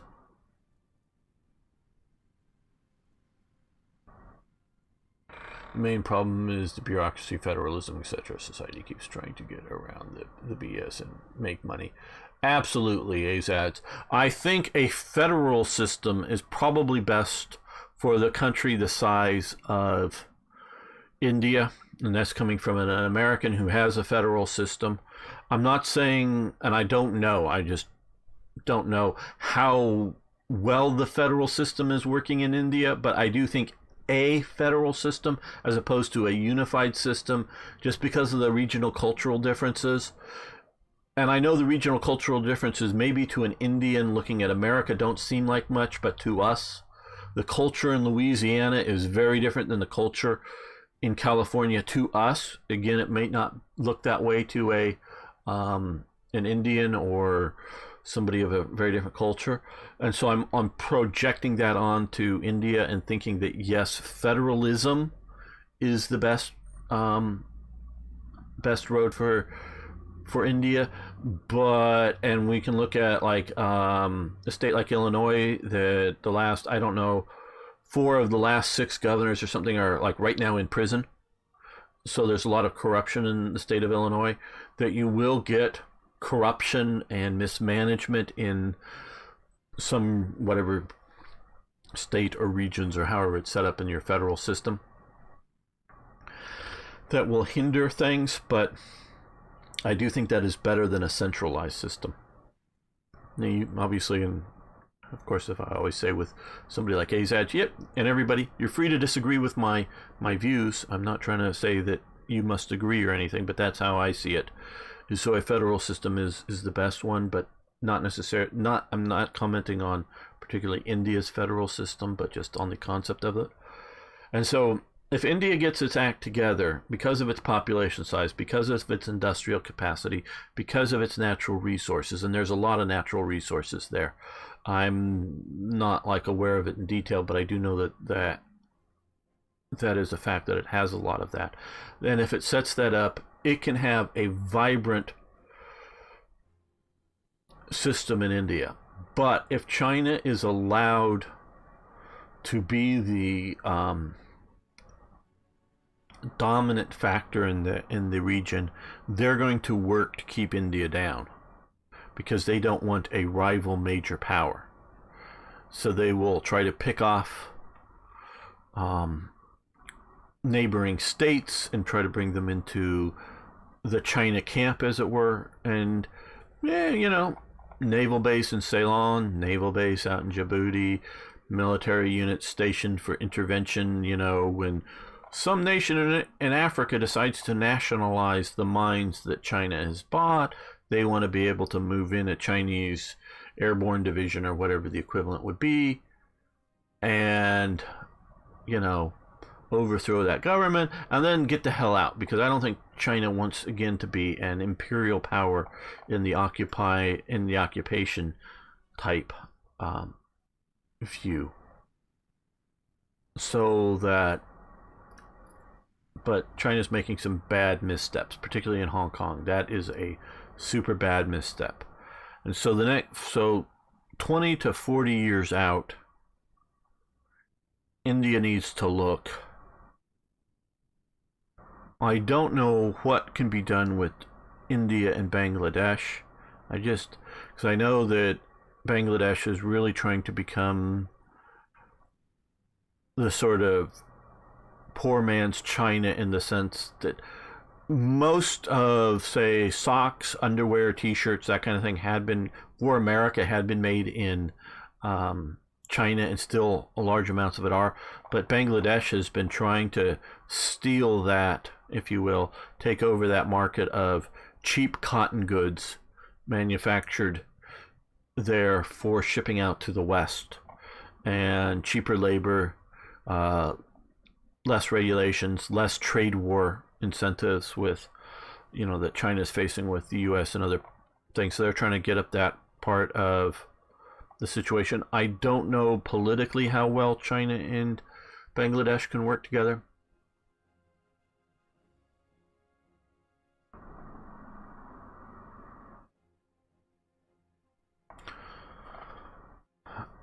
Is going to happen because of the Islamic influences there, and Islamic influences are trying, my understanding historically, Bangladesh has not been a hotbed of Islamist fundamentalism, but they're trying to make inroads into there. Same with Indonesia. They had been a largely secular state and not overly stringent on its religious Muslim state, but they are becoming more and more of that now. So that's sort of what I'm looking at when I'm talking about various forces and things contending in there. Question with China is, how many flag draped coffins are there people willing to tolerate for a relatively small island of Taiwan? Okay, That's an interesting question. 10 million, and I'm not joking with that. Um, Chinese culture was destroyed in the Cultural Revolution. And this is really, really seen as a bad thing now in China. It was destroyed. And I don't just mean cultural monuments. I mean, like, if you're into acupuncture, if you want to study it, probably the best place to study it is in Japan for the high level. But you can go to Taiwan or Hong Kong, because all of that sort of deep cultural knowledge that was sort of passed along, not so by books for sure, and lots of those were destroyed, but also just by apprenticeships, training, whatnot, just all got destroyed in the Cultural Revolution. And those that knew it were not allowed to teach it, not allowed to pass it on. So China is bereft of a deep culture. It looks at Taiwan, and they've even said this, as sort of like the cultural jewel of Chinese culture. And they want to take that back to then respread the culture that's in Taiwan back to China under the CCP, definitely. So, yeah, well, they're trying, Mr. Cynical, about the Chinese cultural revival, but they're trying, but it's gone. This is I'm getting from some various YouTube sources and others that have been talking about it. Some are Chinese based and some are Westerners that have lived in China for some time.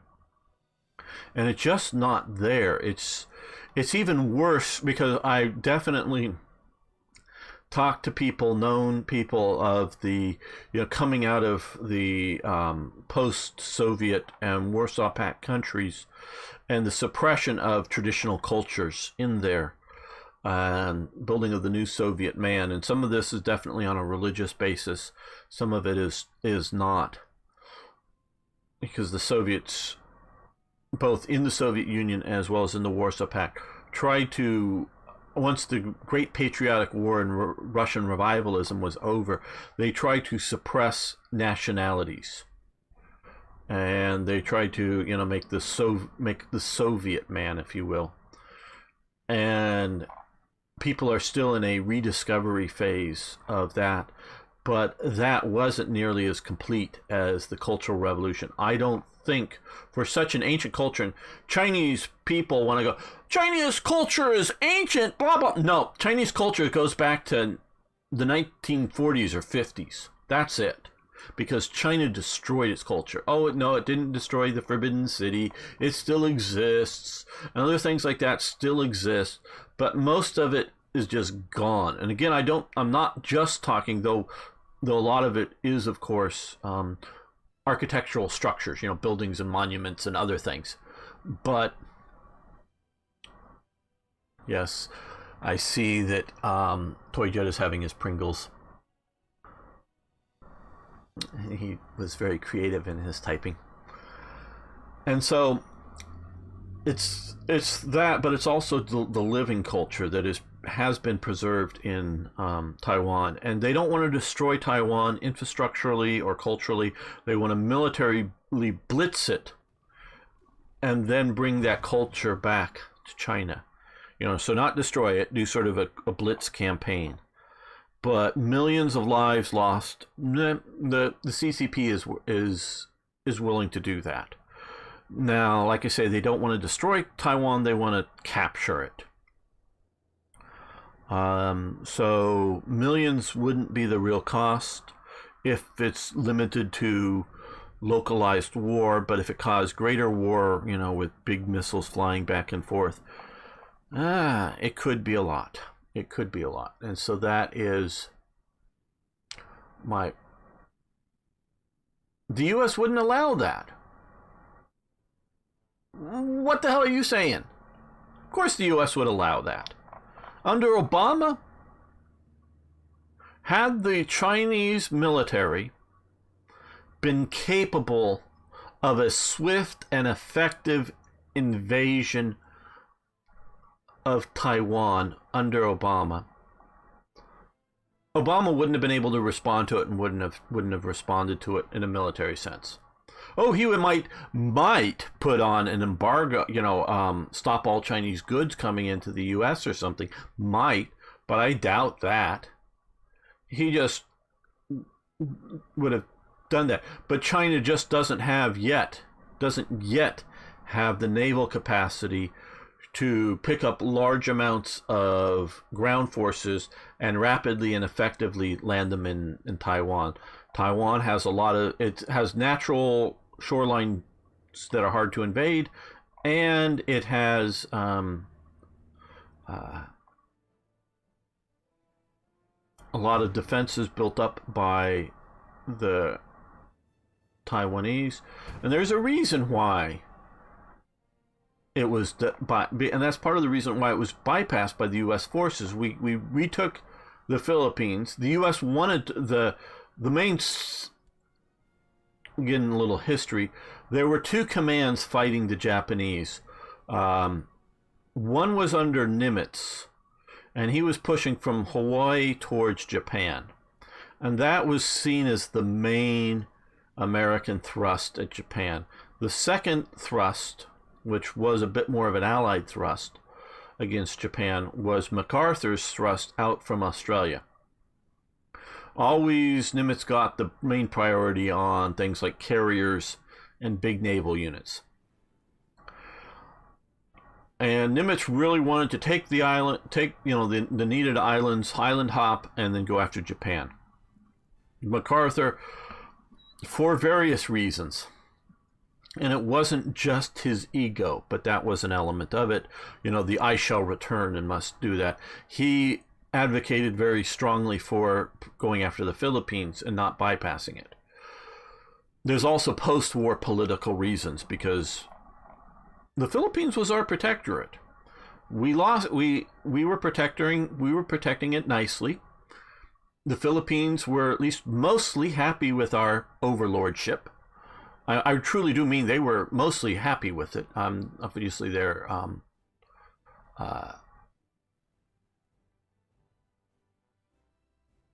dissenters from that viewpoint at the time. But mostly they were happy with our overlordship, and because it was a lot better than the Spanish overlordship, and they weren't terribly displeased with the Spanish overlordship either.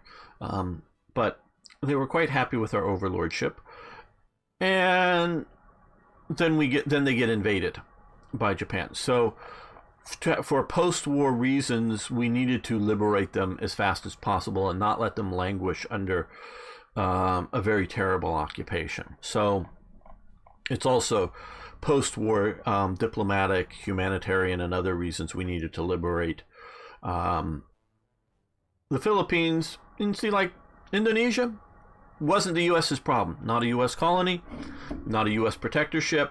It's Dutch. The U.S. wasn't responsible for what happens in Indonesia, so we were able, bypass a lot of that. Again, we weren't responsible for what's going on in Singapore, so we bypassed that. But we were responsible for the Philippines, so we took that back.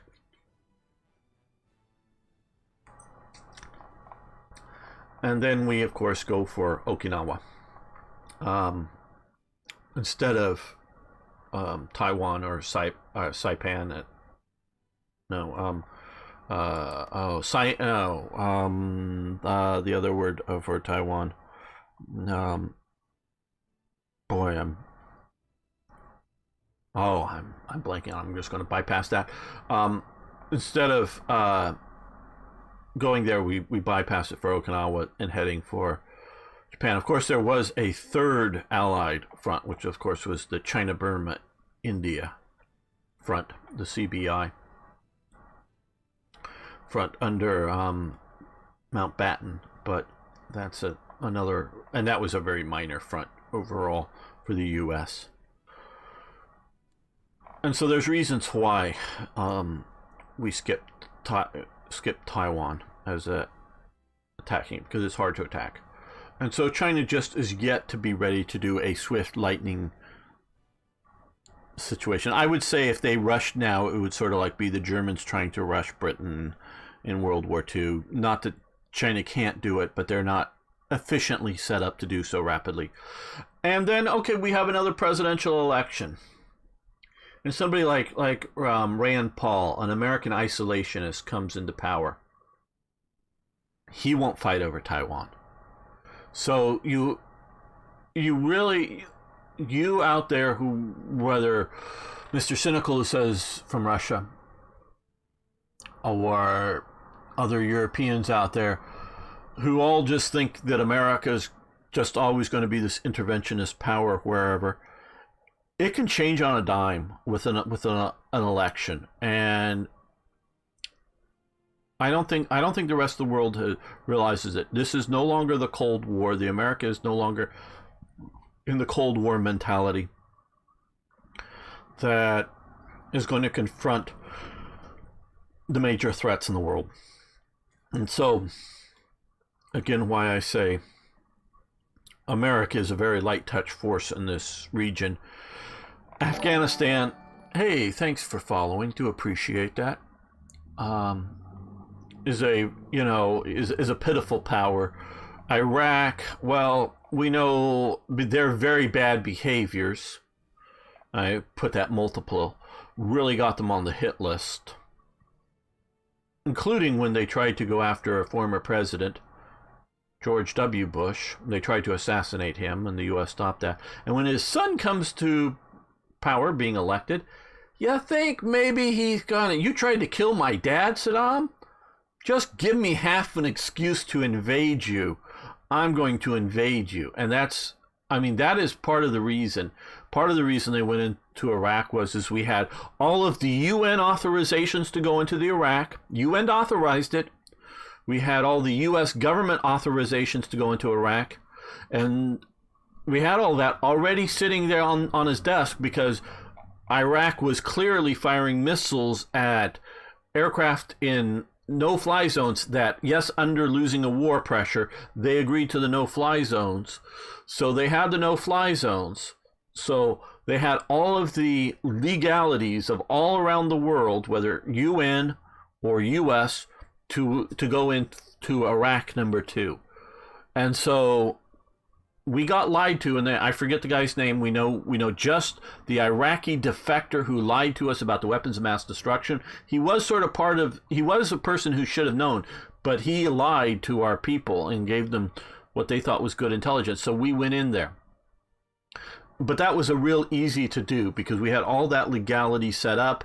We had previous bad behaviors, invasions of Iraq, attempted invasions of Saudi Arabia by the Iraqi forces, Iraq's previous war with Iran. All that stuff was not, and Iraq was being atrocious to the Kurds, to the Shias in the south. And so, yeah, there was all this good reason to go into Iraq, and so we did that. But really, we are a light touch in this region, quite honestly, before Iraq, especially before Iraq goes into Kuwait. Iraq going into Kuwait brings the U.S. into this region super heavily. Because just having a few carriers off the coast, yeah, that's a pain if you're getting the U.S. pissed at you. But that doesn't mean you get invaded. If you look at something like Oman or Yemen, if you can look at, say, the pirate situation in Somalia or whatnot. Yeah, we might put our navy off your coast and mess with you a bit, but that's different than what we normally do in this part of the normally do. It's now, to all you youngins, this has been going on for a long time,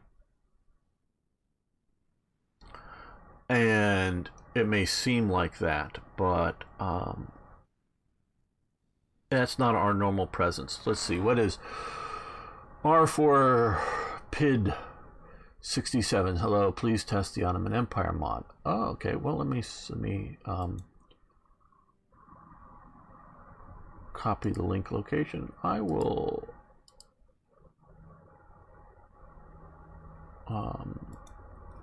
paste and go and bookmark that for a future reference. I will take a look at that. No promises, of course, at this point, but I will take a look at that. Not sure I'm saying your name correctly, but Yeah, sure. Boma was seen as weak. Leader nations cannot afford to be seen as weak. Absolutely. But you see, the calculation is do they think they would get war with us? That is where the calculations they may miscount. Yeah, well, the U.S., and if we're talking oil, money, blood for oil or whatever, quote unquote, um, the U.S. no longer imports oil. We don't care about the oil for our use. We have for the foreseeable future, well, for the, short midterm future, next 20, 30, 40 years, we've got enough oil in the U.S. With our fracking and our abilities, we are now an oil exporter. We are no longer an oil importer. So 20 years ago, we were an oil importer, massive oil importer. We are no longer. So oil for us is not the concern. Now, as you're saying, Iraqi oil goes to China. If you were to cut off, if Iran were to again try to cut off oil coming through here by launching anti-ship missiles, by placing sea mines or something, trying to cut off the Straits of Hormuz, because of what Iraq or Iran has done in the past, the Saudis made an oil pipeline over to the Red Sea, but not all of the region's oil, whether it's Iranian oil, Iraqi oil, Qatari or other UAE oil, not all of it can go through the pipeline. So we could obviously build more and more pipelines, but at some point, it just gets more and more expensive. So if they were to cut this off, that would hurt a lot of nations and the oil situation. So it is still oil is still a vital component in, sand is not a vital component in world use. So Saudi Arabia, outside of its oil, doesn't really contribute anything materially other than radical Islam. So without oil, it is not going to be anything of a major influencer in the world's affairs. And so now Iraq, a bit more there. Iran, a bit more there than just oil, most assuredly. But Saudi Arabia, the Arabian Peninsula, the only thing of interest is oil there. So if it doesn't have oil, no one cares. So it's important that way, but it's no longer as critical. Let me see. I'm just going up first. Is probably one of the few things holding the non-Russian republics together. Russian culture is too state-based. Chinese culture isn't state-centric. I would disagree about the state-centricness of Chinese culture, he adds, but that's just my view. Okay, compared to the Chinese. Yeah, and I'm not saying that either China, I'm just sort of reading back up the thing of what Mr. Cynical was saying, I only skimmed it before, that they necessarily want a revival of Tsarist Russia or the Ming dynasty's, imperial legacy of, China to those extremes, but something of a cultural revival. I do think both nations are still on a path of some of that to some degree, but China, like I say, is really, really far. U.S. is reacting to its massive continental cocoon. That's one of the reasons Washington can afford to behave brashly. Well, yes, our continental cocoon is part of the reason why. Where did that snowplow driver just got done? And guess what happens?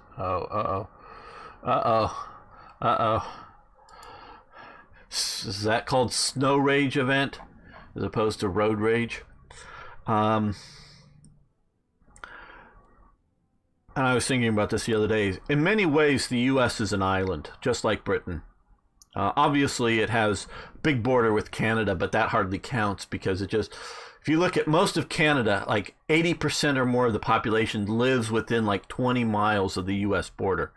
So they're just sort of a border appendage with a bunch of wilderness north of it. Mexico obviously we're connected there, but if the U.S. was halfway aggressive about it, this is all desert out here. This is just all desert. I used to hang out right around here, actually, a lot, inland, and this is all desert. No, actually, no, it would be more here. Sorry, right about here, because this would be El Centro. Yeah, I used to hang out right about here a lot, and so I know this terrain down here well.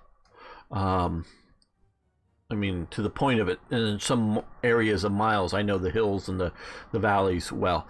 And I've traveled along a lot of this, not so much along the Texas border, but obviously the Rio Grande River here. If you were to patrol it, yeah, you always get some illegal aliens possibly coming along it. But really, with Mexico, this is sort of an island situation here.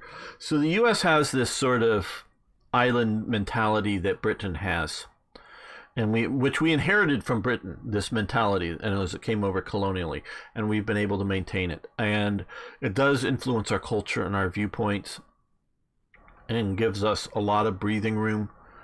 And it was, quite honestly, only the prospect of nuclear weapons that got us out of our idea of, after World War II, let's retreat back into an isolationist nation, is that everyone saw that the U.S. use of nuclear weapons, somebody else could just fly planes over and bomb the U.S., so we could no longer think, oh, we could just downsize everything but the Navy, and even downsize the Navy a bunch, and we'll be safe, and we can start building if we go to war, we'll just start building ships, and we may lose the first 2 or 3 major battles at sea, but we'll then have our super fleet, and we'll then go kick their butts and then end the war.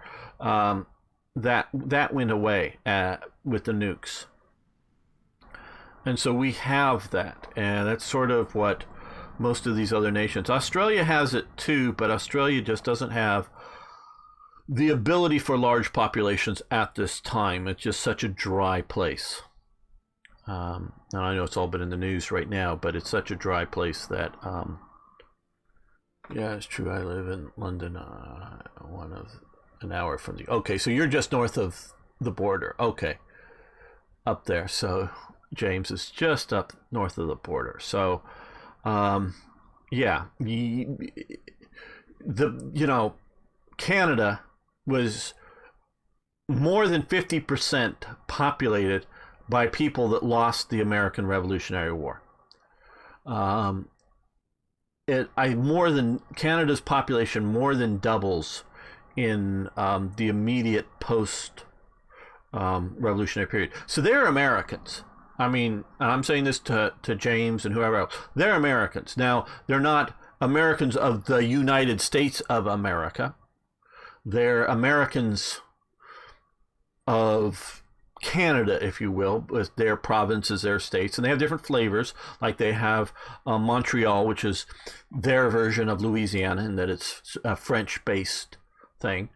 And so, but in many, many ways, they're Americans. But they're also Americans that sort of rejected independence. And so they're a little more Anglified, a little different, but they are in essence Americans. There is such minor cultural differences between us. It's incredible. And so, and even one of my sets of ancestors traveled from Scotland, stayed a few years in Canada, and then crossed over into the United States. So it's, I have some, I don't think any of my ancestors were born in Canada, but some of them lived for a few years in Canada. So it's back and forth there. And so Canada is, they're Americans.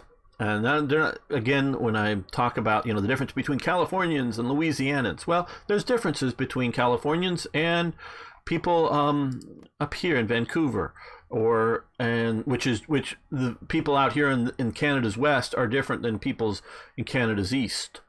And so there's different cultural flavors. So they're not just the same as us down here, but compared to, say, Chinese people, they are just the same. And thanks, Arno, for putting out the links to the various things. Arno, and I also have to thank Ari for setting up the Steam community, the Reddit community, Facebook groups, and other things. I may even be streaming sometime live on Facebook in the future.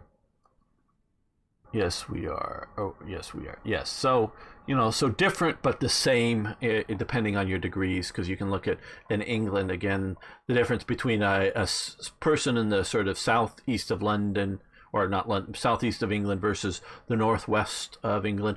They're different culturally, but again, to an Indian or a Chinese or even a Russian, they'll all look the same, as their differences are there, but are so minor. Doesn't Arizona have more Hispanic babies than gringo ones? Don't underestimate Mexico's demographic power. Okay, well,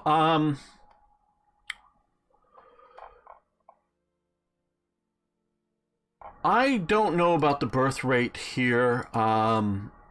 We're coming to a crossroads with our Hispanic, because it's not just Mexican, but our Hispanic population in America that wasn't born here.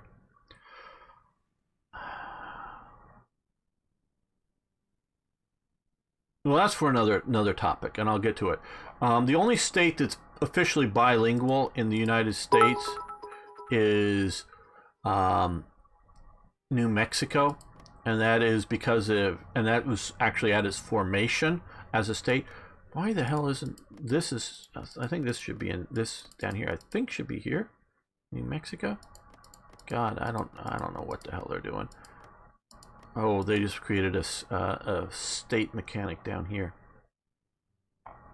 But yeah, because this here should be part of New Mexico. New Mexico, when it was founded as a state, because it had already been a United States territory, but when it was founded as a state, it was founded as a bilingual English and Spanish-speaking state. All the other states in the Union are English only as an official language within the state. And that includes, I believe, though I might be wrong about Louisiana, but I don't think Louisiana is officially a bilingual state. I don't think so. But I know the only Spanish speaking. Now in California, we publish things like driver's tests in many languages, Vietnamese, Cambodian, whatnot.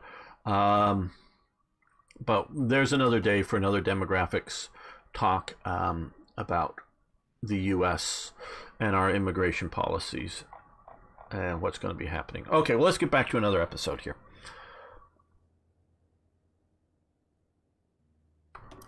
Welcome back, fellow armchair generals. This is Gamer 1745 here with my continuing playthrough of Kaiserreich on the Hearts of Iron 4 engine. Okay, if you haven't already, please subscribe to the channel. And of course, I'd love to hear from you, so please post comments, questions, tips, suggestions. So you know what we're going to do? We're going to stop our offensives here. No, you guys stay up there. Because we are down to 0 manpower. We've gone to service by requirement, which I should have done that before. I don't want to go to scraping the barrel or some sort of other extreme. But we're going to stay on our offensive towards Moscow with a limited amount of force. I'm hoping that by only using these forces, we'll be able to, one,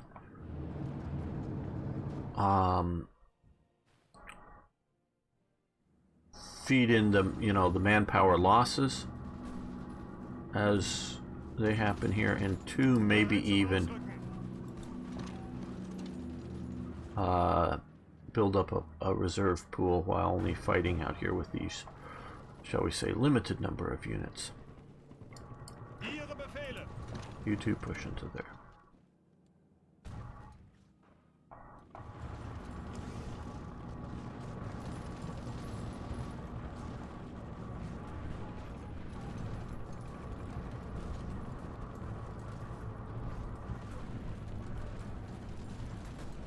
No, actually, the Louisianan people, they broke away from France before France started its surrender traditions. So they don't surrender like modern French people do. I have been told that Louisianan French is almost incomprehensible to a modern French speaker in France, because it's very archaic. Again, I don't speak the languages well enough to know if that is at all true, but that is my understanding. It's an archaic, as if you're sort of like, I don't know, speaking Elizabethan English or something here, and people not understanding you. That's my understanding of Louisianan. Oh, actually, we want to move the horsey unit here too. French, but I'm not sure on that.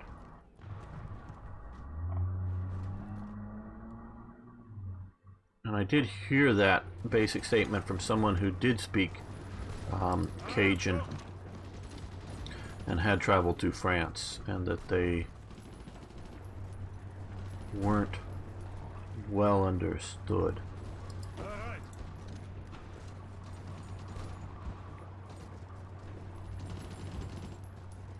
Can we get in time to save our just out? Okay, yeah, looks like we can.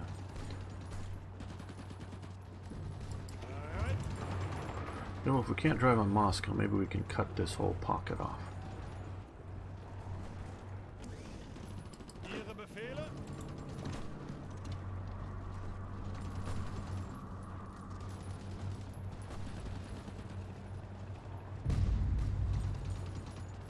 Ah, same as French Canadian. Yeah.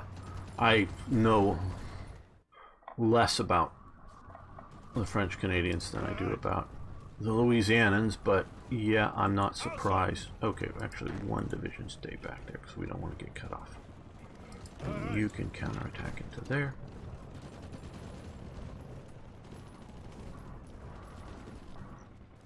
And so our Louisianans had not had the pleasure of learning the French surrender signals or whatever they like to do.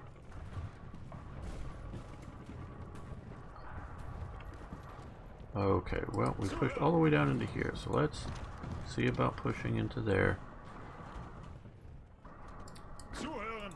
You guys push there as just sort of pinning force so they can't totally ignore you everywhere else. Oh, we got pushed. Oh, our division up here got destroyed. Okay.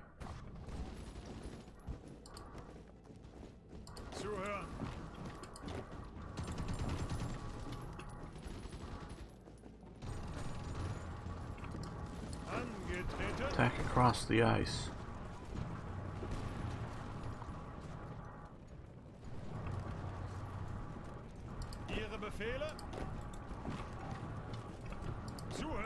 You attack there to pin, and you attack there to pin.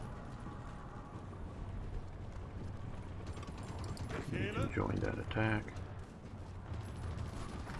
There we go. Naval build-up scheme, very good. Now we'll do transformation of nature, which will get us some more building slots, which we may need shortly, and then we can come for dig for resources. And since we have more slots for ships, let's put them to use. Uh-oh, what happened here? What happened there? Oh, it looks like the German Empire cut us off from steel.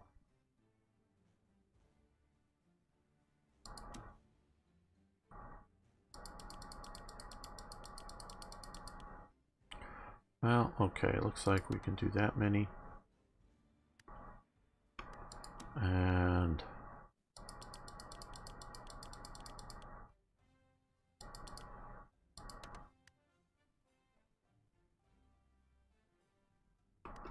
well, Ukraine isn't getting us very many. For some reason they're keeping all the stuff at home. Well, New England we can get. There we go, that's better. That hopefully will get us, well, we're still somewhat red here. And we're having problems with guerrillas. Okay. Hold on. Let's look to see where we're having problems with guerrillas down here. So since we now have a lot of free divisions, because we're no longer rampaging against... We'll move down to here. On trains. Okay, where else? We down here? Yeah, we know about down. Okay, up here. Much closer to home. Let's... Or much closer, well, both to home and to these units. Let's move into there with some occupation forces. There. Oh, out in the Peloponnese, out in those islands. Okay, so yeah, some of that is already being taken care of. Let's grab you guys. You can come down to the Peloponnese. Maybe to the mountains to start with. Okay, that will help. And I know it popped up. Okay, proved oil, which will help us most assuredly. Well, we're almost in 43, so I think we will wait a bit and then we'll jump to some better industrial technologies.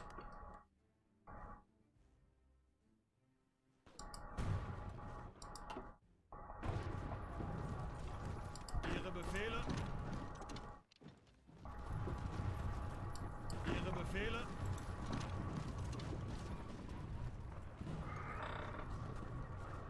Hello, Yeet Boy. How you doing?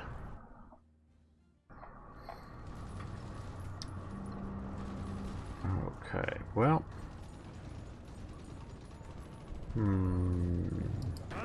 Let's push to there. And one of you can push in that direction. You guys can join there.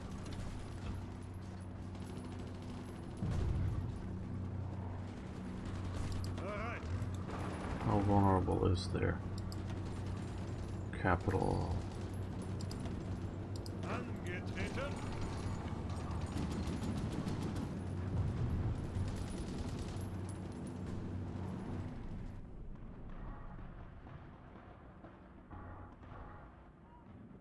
I'm doing well.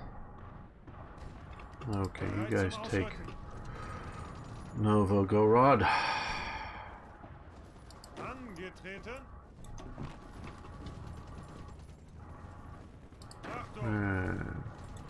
See if we can create a pocket there. Ihre Befehle?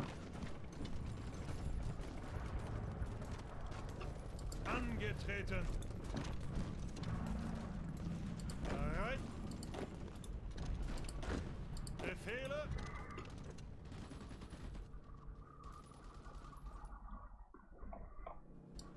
Bereit! How many divisions? We're only facing one division. I know we're a bit undermanned, under-equipped. Ausrücken! Okay, now that they're sort of in the region, well, just getting there. Okay, let's move the division over to here. We'll do 2. Up here. Okay, well, let's throw in... Well, no, those we already moved there. You know what we're gonna do? Let's... Okay, let's grab these 3 divisions.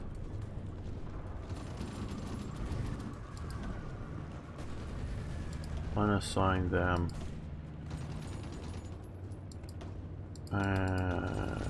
Disband. We're gonna disband these guys. Get some more manpower.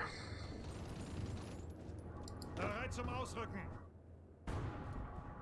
Maybe a bit too much. Let's grab these 4 divisions.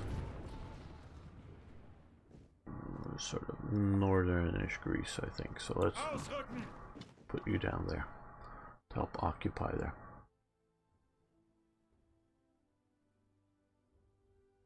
Yeah, we could modify some tanks. I'm really just very used to playing Black Ice, in which the models are already sort of preset. Well, since these are light tanks, we were to do engine, gun, and reliability.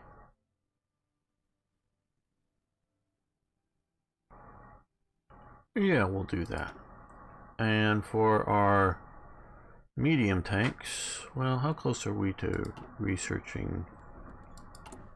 Oh, keep making the wrong thing. Well, well, that may be stupid that I would have just done because we're just doing that. I think.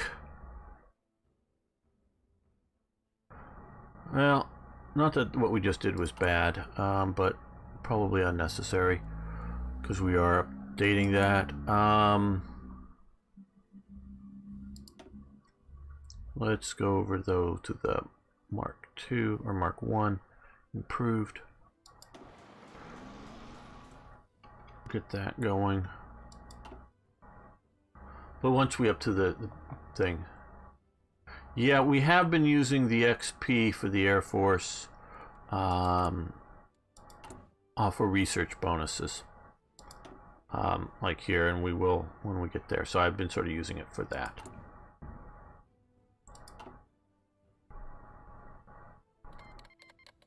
French Republic declared. What he declared on the French Republic. Okay. Oh, French Republic. Didn't you already have enough to do trying to retake that? Yeah, it has multiple uses, and I have been using the maybe not as wisely or as effectively as possible, but I have been using the XP to do some of that. Improve the doctrines. Ukraine.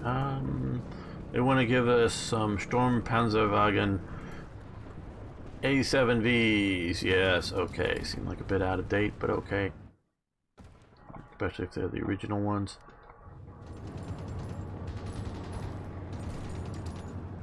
Come on, get Moscow, get Moscow. Get Moscow. One, you cut off the little pocket. Two, we take out their capital. I think it'll just move their capital, but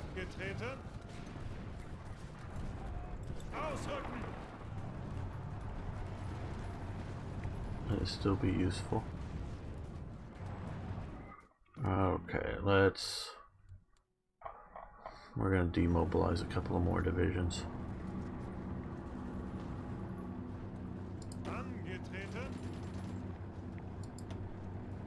Three more.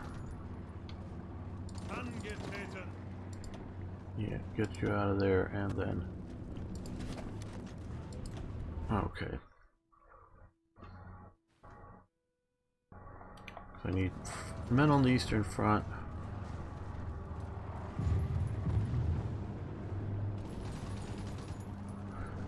I can't use the airfields because they're not in the same faction, so I'm if you're talking about up here, Costa Rica has capitulated, okay.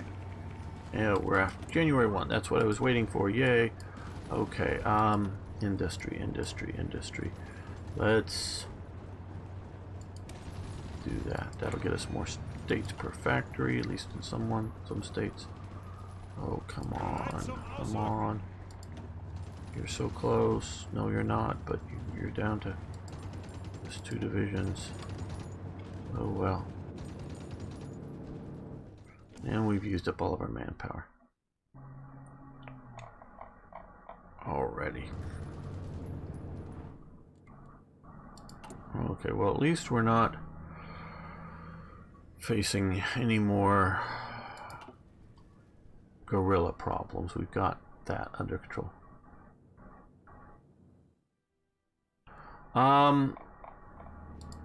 Well, the Netherlands aren't at war with anybody that I know of.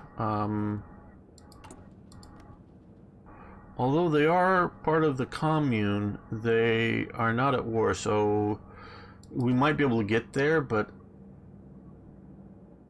we will definitely look at that. Oh, well, our submarines have been strafed by some aircraft inconclusively, and that's about it. This is going on. Oh, we don't know what's going on there, but that is going on. Our part of the war is pretty damn quiet for naval actions. which may be the best because we're not the greatest naval power out here. Ihre Befehle?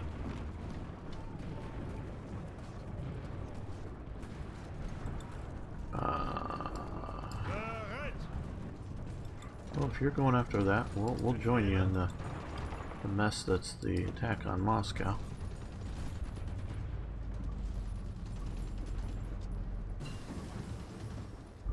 Trade interdiction, very good. Okay, so we've unlocked this. We'll continue that because we are not much of it.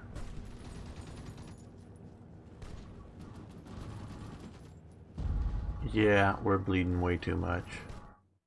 That's why we stopped all of the stuff on the West Front. Still would like to take out Moscow. And part of taking out Moscow is Angetreten! taking out other places so that they can't concentrate all their forces up at Moscow. Ihre Befehle! Zuhören!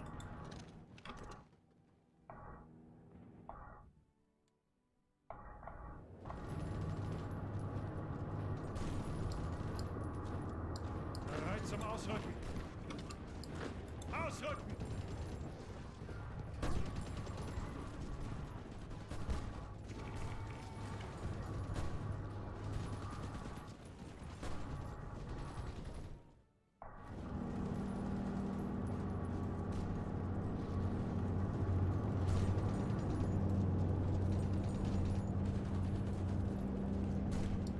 Zuhören!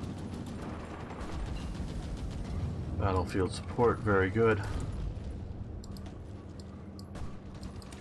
And yes, we're going to spend the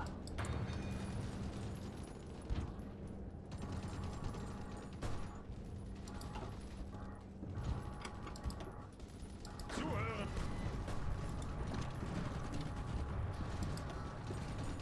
No, we're not going to take that anytime soon. Unfortunately. Can we cut these guys off down here?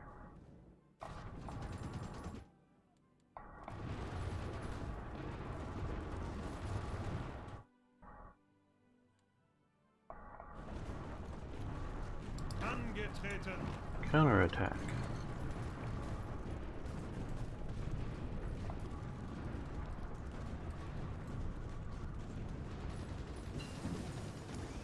Okay, now this is where we really should have. But before we do that, let's come here. Let's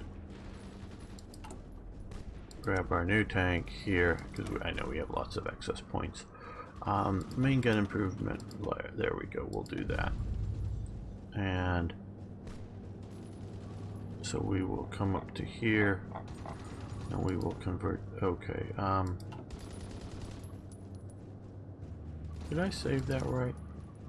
Yeah, Mark. No, I didn't. Yeah, no, that is the 42 Mark 1. That's right. Okay. Now we'll make this jump to that. Better. Oh, we need more steel. Who's cutting us off from steel now? Or are we just expanding our steel usage? I don't know. German Empire. Let's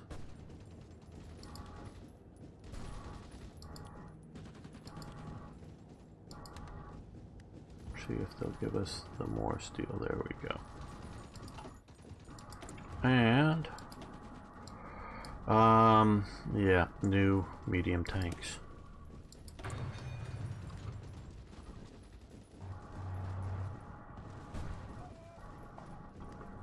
Okay, counterattack into there. Move your panzers back up.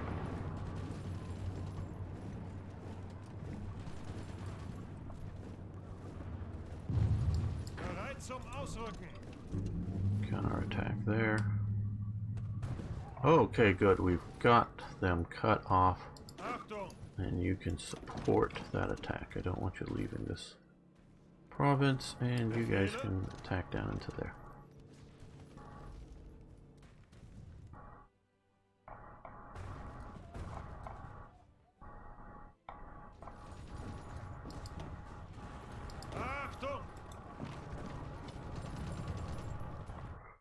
Yeah, I'm going to disband Bereit zum Ausrücken. 2 more divisions.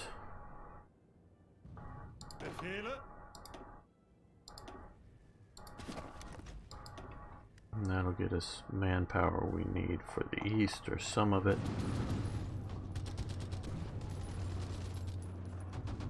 Ihre Befehle.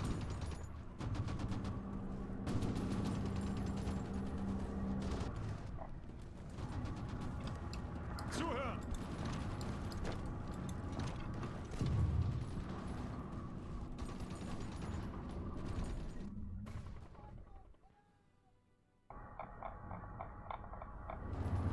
Yep, we're just sitting it out here. Our production's going fairly well. We're just a little low on light tanks and anti-tank equipment. And yep, we're using up all of our limited manpower.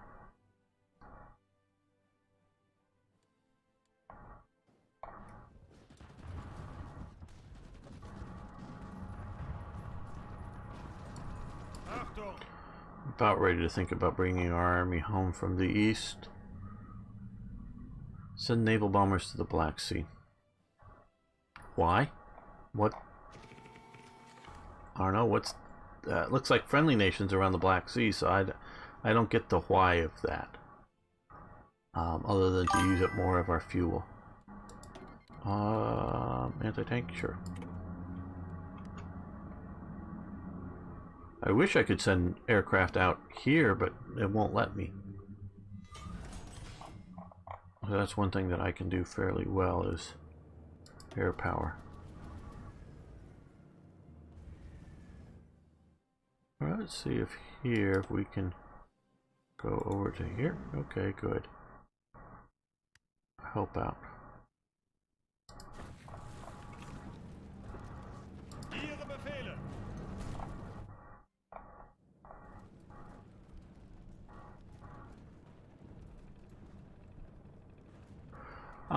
We have developed the division templates over time. This is our current infantry one. For at least most of our divisions are that. This is our mountain divisions. Transformation of nature. This is our horsey division. Mostly horses, a little bit of light tanks. And our armored divisions are this. So reasonably good. I want to add, well, let's see, if we were to add a medium tank brigade here. Okay, we're almost there. We don't have the manpower to do it though. So we're not going to do that just yet.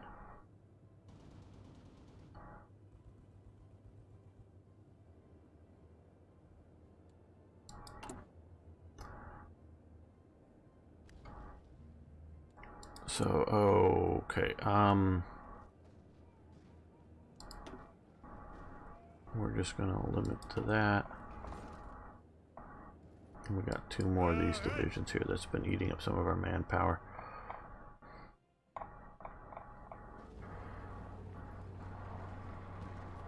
Yeah, I'm going to send them out here. I really would love to take Moscow, sort of be the crowning achievement on the Eastern Front for us. I know we hardly have the manpower to do it, but Ihre Befehle. Achtung. Angetreten.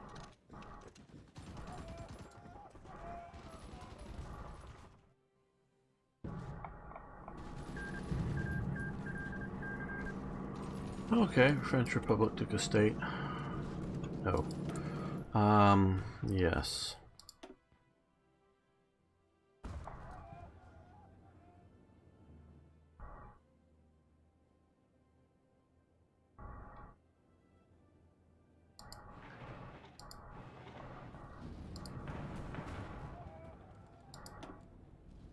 And dig for resources. 8 more oil, 2 more civil, 3 more total civilian factories. Very nice.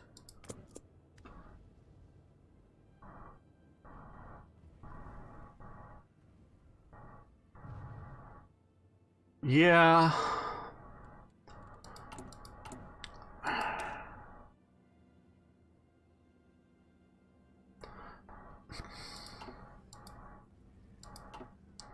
See, and I hear you about min-maxing the divisions out, and I think you are absolutely right in that. What I sort of kind of think, though, is Angetreten. I don't know if I want to weaken those that much. What I'm thinking of doing is completing this. Oh no, I don't want you. I want. Oh, come on! I thought I got those other guys. No, you go. You stay there. Thought I selected you. Zuhören. Now come here. Once I get this pocket eliminated, and if we can take Moscow, then I'm thinking of withdrawing from the Eastern Front entirely and leaving that to the Ukrainians, Latvians, whatnot. Oh, well, actually, their capital is up in Petrograd. So they've really, wow, they've really pushed back against the Finns. Wow, because the Finns had Petrograd for a while. Why was I thinking Moscow was their capital? I don't know, because that's what I see as the Russian/Soviet capital.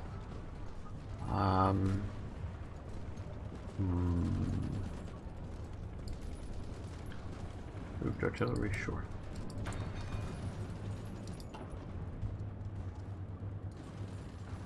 Okay, here come our tanks. You guys can drive the last little bit. Get yourself organized up. No, no, no, no. You stay here. I thought I selected you. I thought I... there we go. Now I selected you. You guys go and hold to there.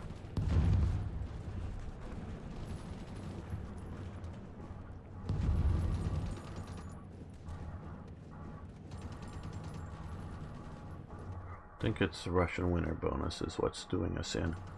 Okay, you help here. Befehle.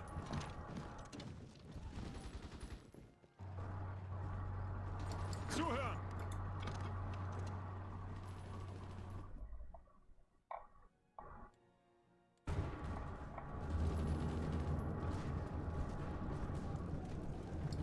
Angetreten. Ausrücken. Come on, drive in and take it before they send reinforcements. Even though it's not their capital, it will still be a big Bereit zum achievement. Ausrücken. Bereit zum Ausrücken. One division help there, the other two go here and here. Ausrücken. One Angetreten. division helps here, the other division helps here. Bereit zum Ausrücken.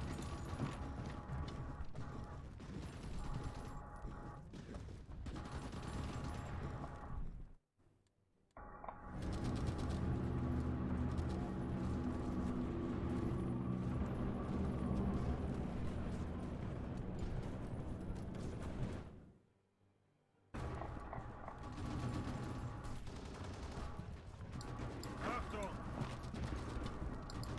Ausrücken. Angetreten. Bereit.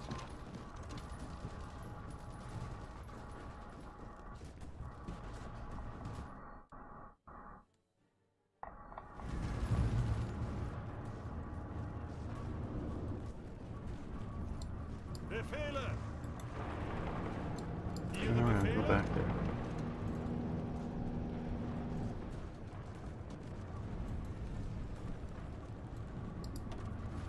Come on, you've almost got it. You've almost got it. Just go in and get it.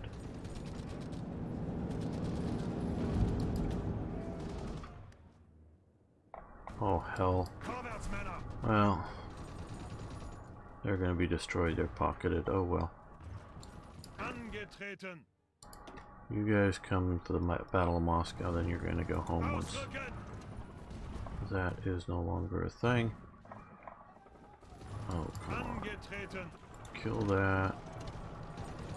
Abstand halten. Kill that. Befehle. Kill that.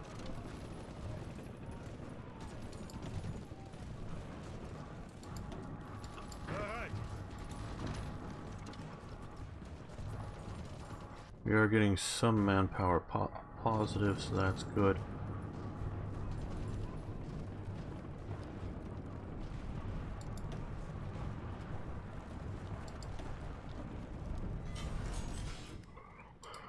Okay, free civil factories, very nice.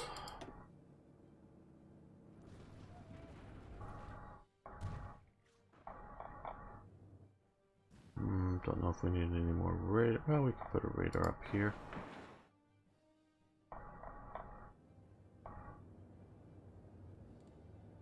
And then...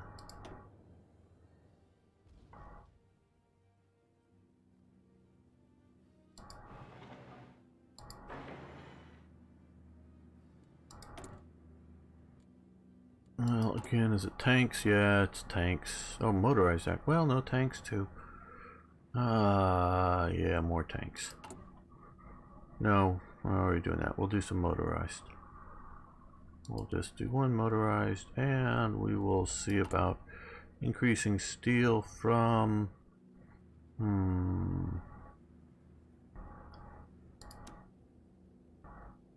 these guys.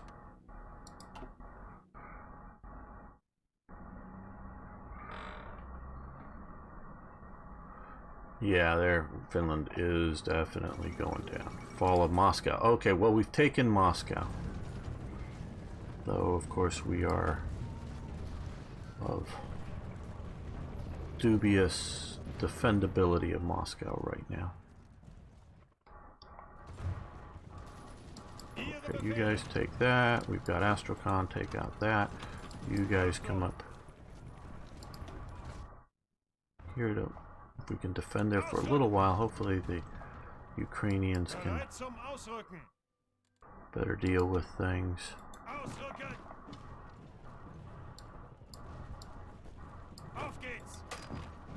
You retreat from whatever battles you're doing.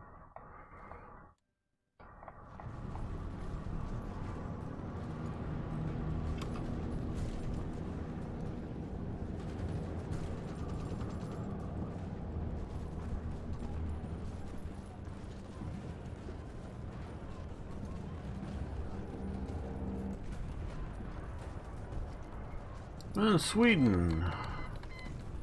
Okay. We'll do that.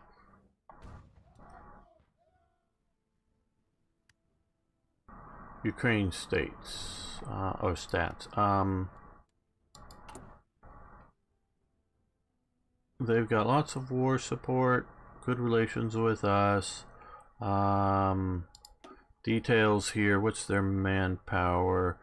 Well, they're used up all their manpower, it looks like, as well.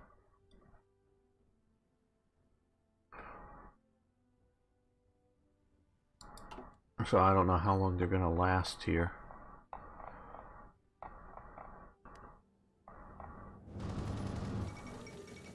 The Kingdom of Finland has capitulated. Yes, we could sort of tell that that was coming. Okay, guys, you guys down here, you've been vacationing enough down in the nice warm climates up there. Let's see if we can go to Petrograd with you.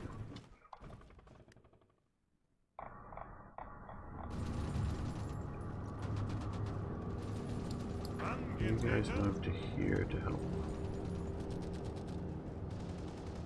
hold the corridor open.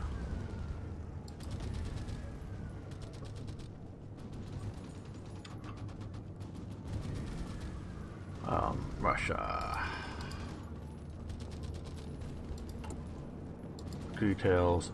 They look like they have what to me looks unlimited, but nearly a million manpower. So it's large. I think they're probably facing more of a production limitation than a manpower limitation. And of course, when Russia joined the war, my first worry was a second front, them plowing through the Ukraine. Now, of course, things can turn around and they can crush Ukraine possibly, but hopefully what we've done by pushing down here is not weaken them too much, but just sort of distracted their ability to push hard.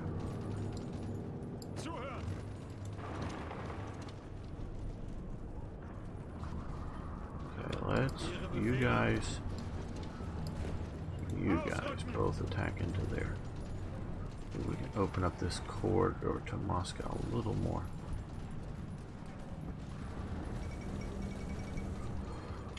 Central America has capitulated. Okay.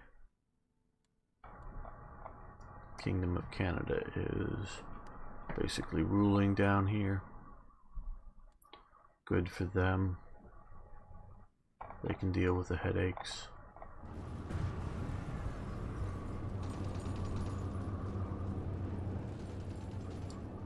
Achtung!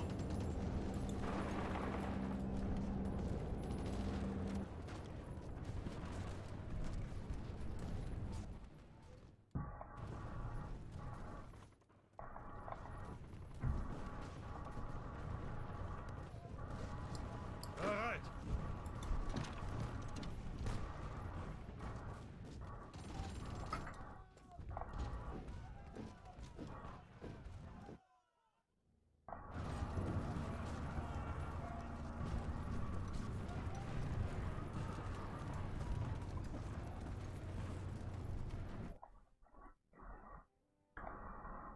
Yeah, I think you're right about that Petrograd thing. That if we can take that out, that would, with Moscow fallen, I think that would be a useful outcome, as it were.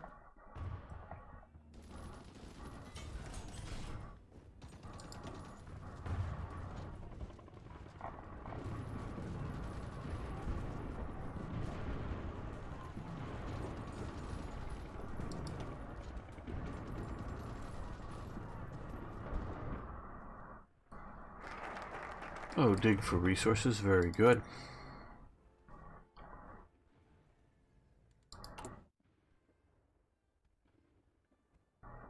More light tanks.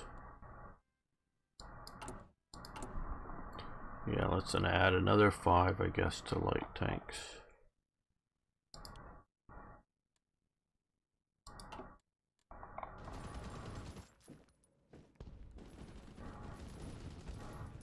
Well, actually, it looks like they're counterattacking very effectively now up here.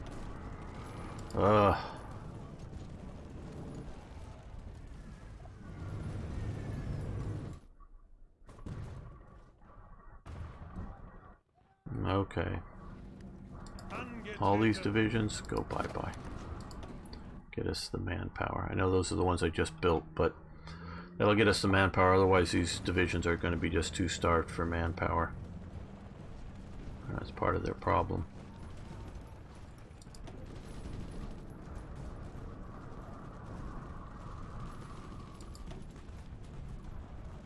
Okay, fall back down to here, I guess. One of you come down to here. So you can get reorganized and hold off long enough.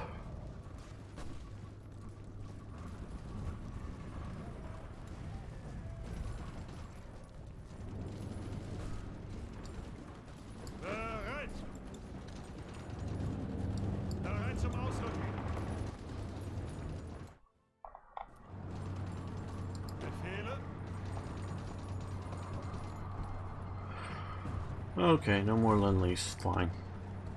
And what national focuses do we want to look at?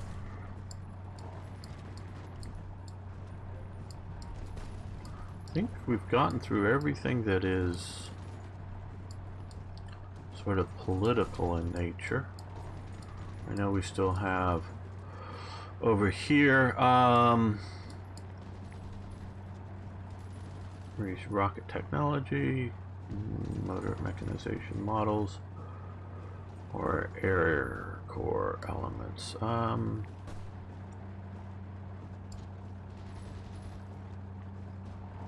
Let's do the air.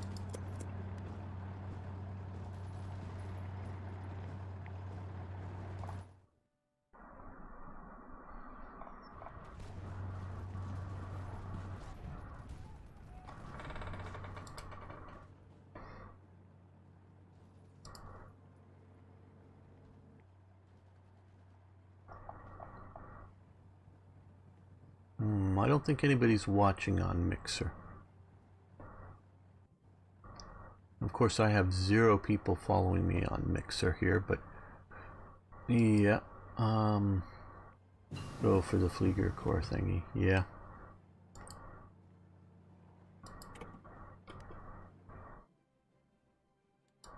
And okay, so we've got our factories. Let's do our construction.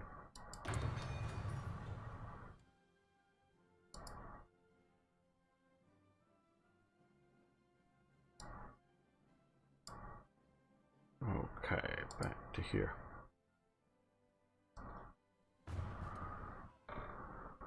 Send a link for Mixer. Okay, we'll do that. Hold on, everybody here.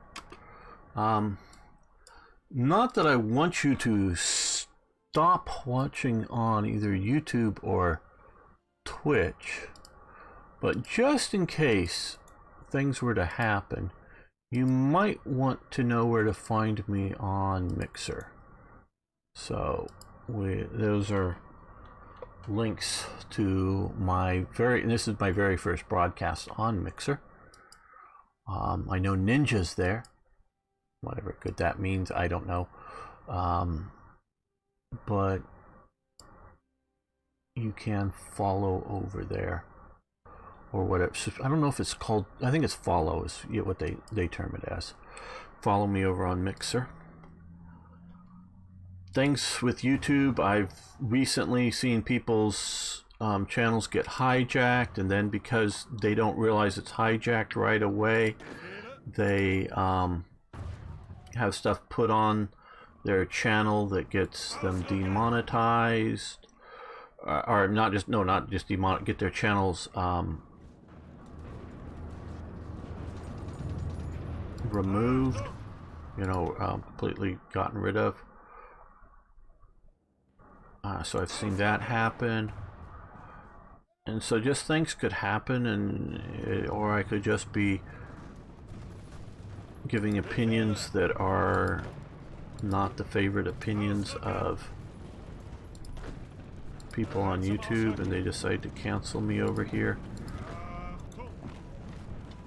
I do have something that is not a popular opinion video that's going to be coming up. I had Arno check it out today, and he thinks I should release it. And so something like that could happen, and so you may want to follow me on other sources just in case things were to happen. Let's go up to here. Maybe we push up through there.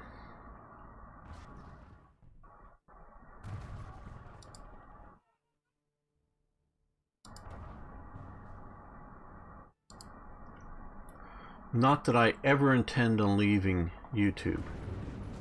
So long as YouTube will have me, my intention is to be here.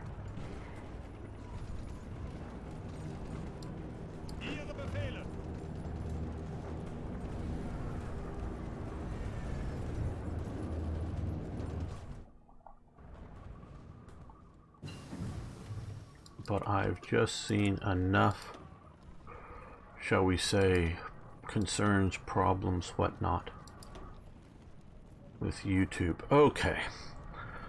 Choices, choices, choices. Okay, production efficiency retention, so that's when we change things, that's plus 20%. Production efficiency cap plus 10%. Or over here it's production efficiency cap 10% and 10% faster growth. Since I'm not doing a lot of switching between things, we're doing more growth, including switching between models of tanks, including just minor things. That helps that, but I think we'll do faster growth up on it, so we'll go with that.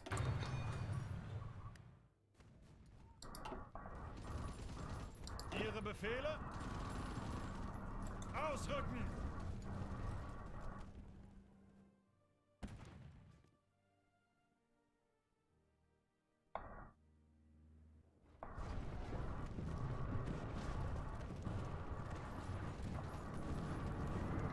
Yeah, the Russians are really coming back strong here.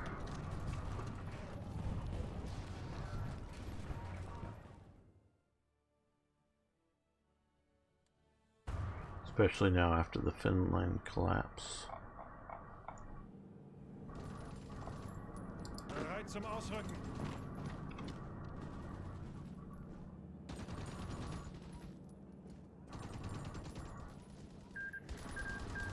Okay, Dominion of India took 11 states. The Princely Federation was annexed and Madras was annexed. So, the Dominion of India is in the ascendancy. Sorry to hear that for you, Azads. I'm sure you're not happy about that outcome. I'm, of course, quite pleased. Sensible government especially over the hopefully commune, though obviously I don't think they're at war at the moment. We could see they're at war with the general syndicalists. These guys are all at peace. So, oh, Gandhi. Okay, so that's Gandhi versus Edward.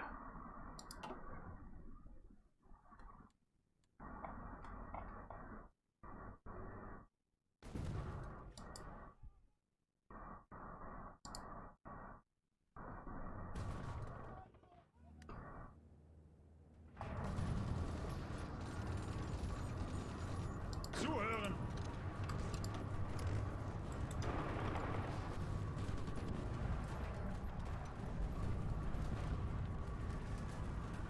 Angetreten. Well, you start heading back, you start heading back. You can head into there too. Zuhören. You attack from there.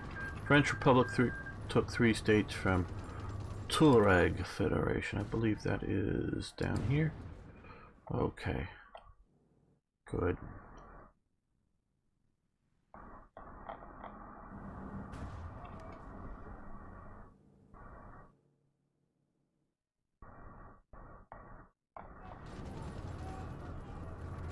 Oh, good. We've moved up to there.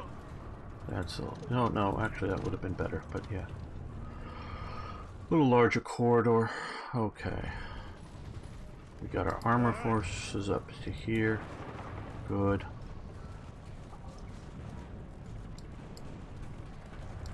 Angetreten.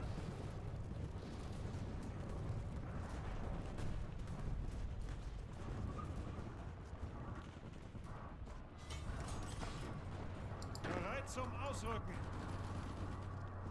Ausrücken. Achtung.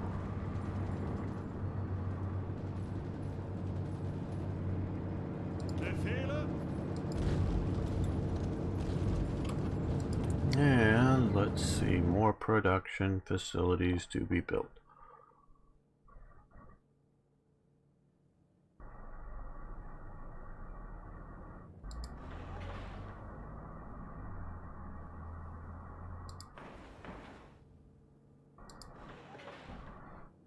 There we go.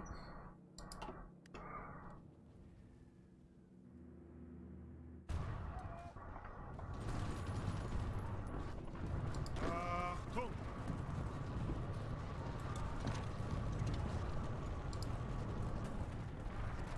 You just follow on right into the attack mode there.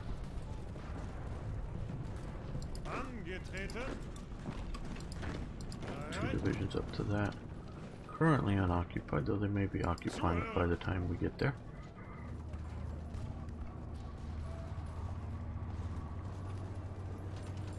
Achtung. Achtung.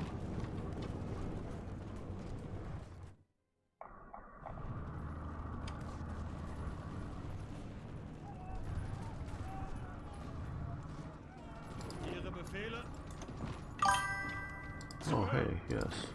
Hey, thanks for following.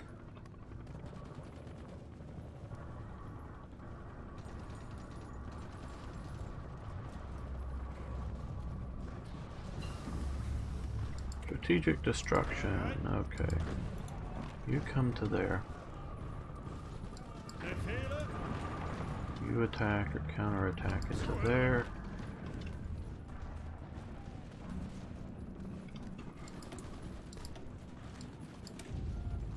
Well, Yeah, let's do this, and we're going with that.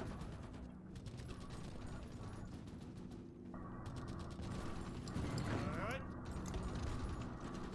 Bereit.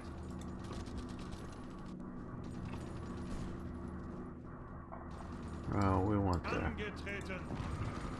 province because it's along the river and it would help us out in defending the Moscow front, as it were.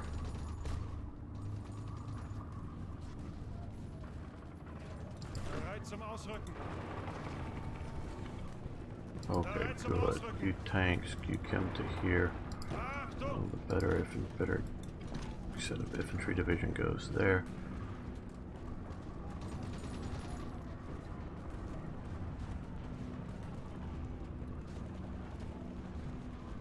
Ihre Befehle? Bereit!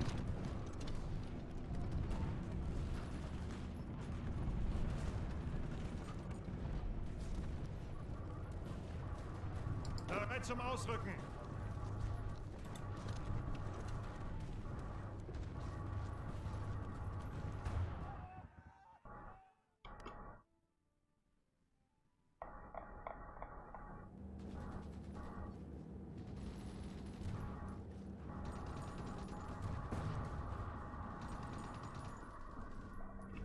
Okay, well, Bereit zum Ausrücken! drive. Abstand halten! Okay, we're going to end the episode, not the live stream, everyone out there. You guys just hang loose. But those watching later on YouTube, thanks for watching, thanks for liking the video. Love to hear your comments, and of course, if you haven't already, please subscribe to the channel. See you next time for more Hearts of Iron. Okay, let's make a save here. We're going to start another episode in a moment. Save game. LP. Okay. Alright. Okay, you guys are retreating. You guys are defending and moving up to there. Hopefully to attack. Motorized and tanks. We need more tanks, but okay.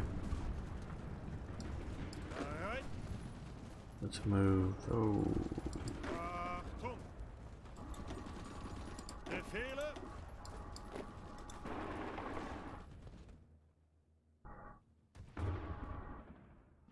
Ihre Befehle? Ausrücken!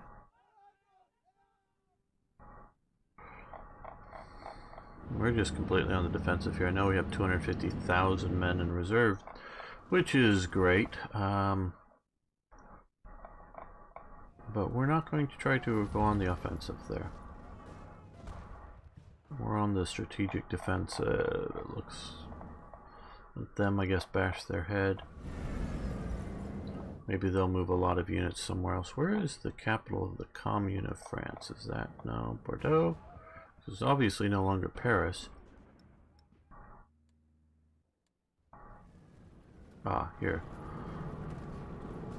Lyon. Okay. Why didn't I see that sooner? I don't know. Okay, well, let's start another episode. Welcome back, fellow armchair generals, to the wild and wacky world of Kaiserreich on the Hearts of Iron 4 engine. Okay, we've got our manpower back up to a decent level, but we're not going to try to spam out more units at the moment. We are trying to hold down Befehle!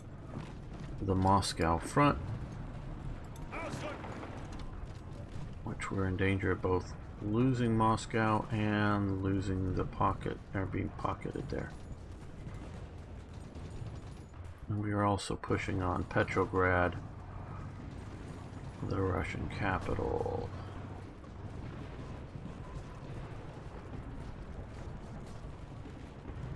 Ihre Befehle?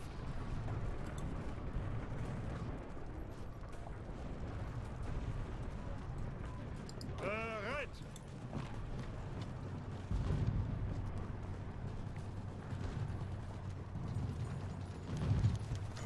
Exporting arms to Venezuela. Okay. towed artillery. How are we doing for towed artillery? 7,000. Okay, we'll do that. We'll do that. That will help our construction by giving us more factories to do with that. Okay.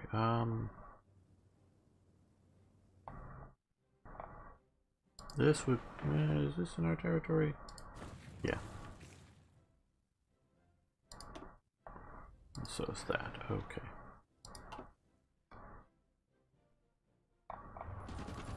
Well, Moscow has now been pocketed, so let's try our counterattacks. Okay, no longer pocketed. Good. You go up to there. You go up to there. To try to hold on. Angetreten. Zuhören. Bereit. Bereit. Looks like they have tanks now. Well, Bereit. those horse units do have some tanks. Light ones, unfortunately, but they do have them.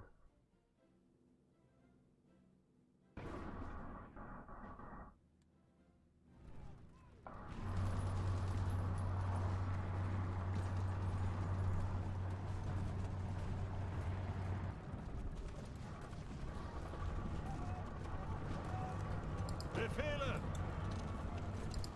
You guys move back into the front. Achtung.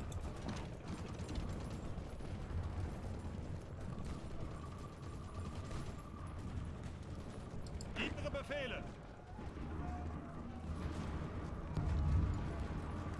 Bereit zum Ausrücken. Okay, let's see. Another. That. You attack there. You attack here. Ausrücken. Angetreten. Angetreten. Ausrücken. I want to get this river line here as much as possible. Bereit.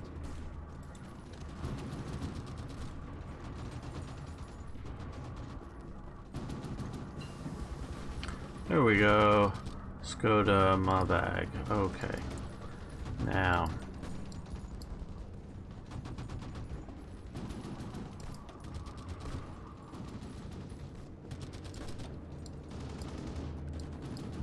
Yeah, we probably should have done that a while ago, but let's do the advanced computing machine.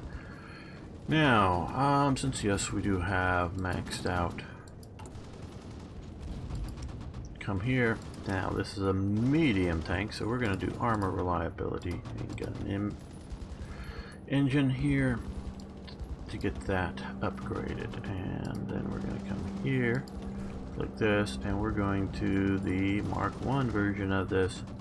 Convert production over to that. Yes. Oh no. No, we're not creating a variant. We're converting to there. There we go.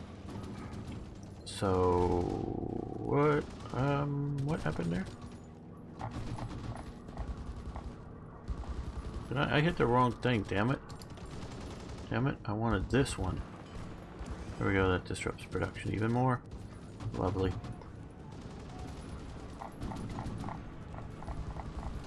And we can improve our towed artillery production models. And we need more steel. Steel. We'll grab one more from the German Empire. Oh, is that more than that? Okay, well.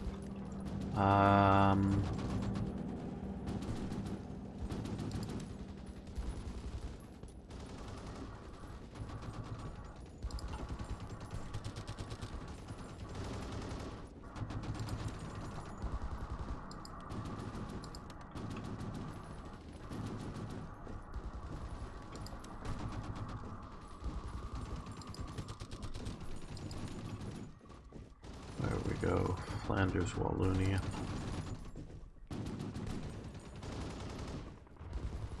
Zuhören. Zuhören. Ausrücken. Yeah, I'm not surprised you're canceling the Lend-Lease. You probably need it for your own battles.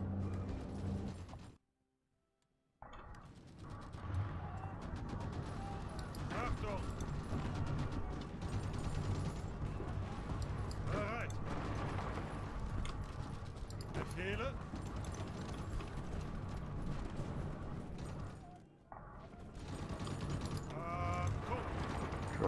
Drive for Petrograd.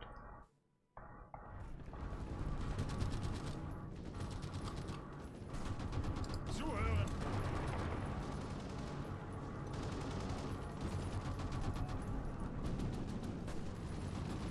Achtung!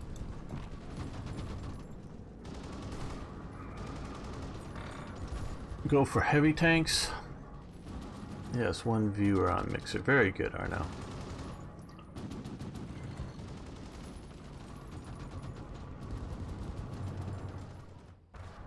So I just, like I was saying, I don't know how big the ecosystem is there, as in Bereit! how many people on Mixer are interested in Hearts of Iron, how big their audience is, generally speaking. Ausrücken!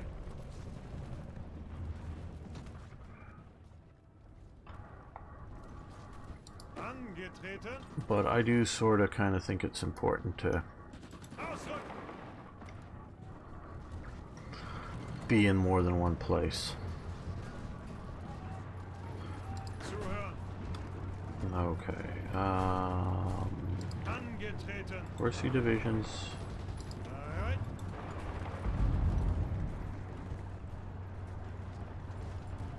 There. You guys back to here.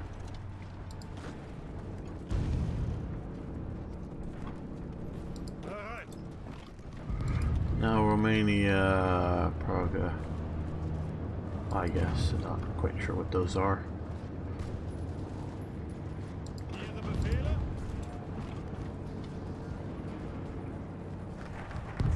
Okay, Fliegerkorps, yay. Okay, we now know how to fly better.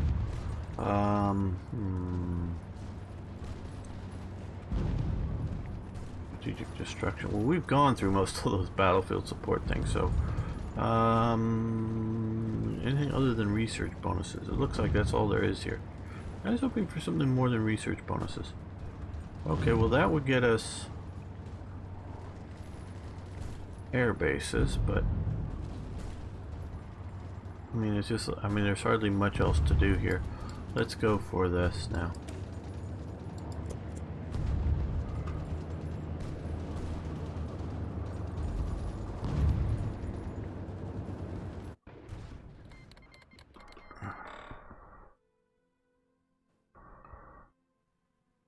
Okay, we will show that, but yeah.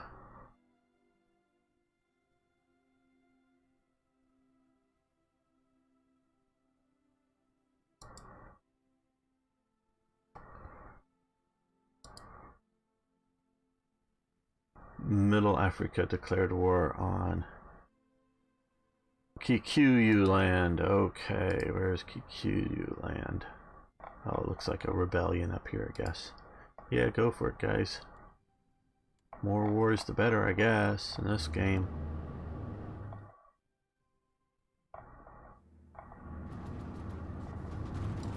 Angetreten!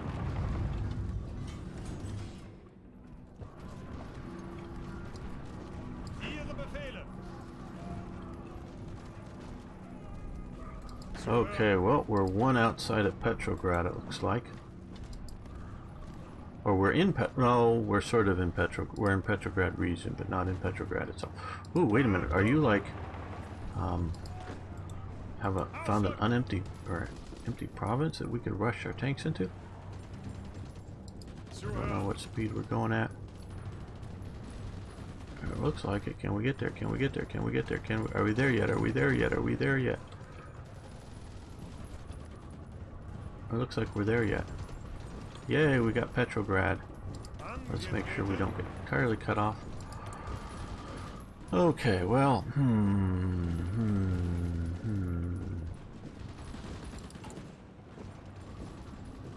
Motorized, more motorized vehicles. Let's do that. Many factories, and we will increase our steel from where? Yes, the Commonwealth by 1.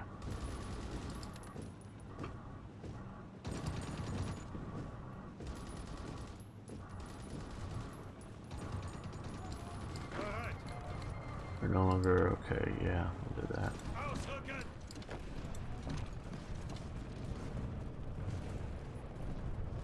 Bereit zum Ausrücken. Push there, I guess. Angetreten. Zuhören. Bereit.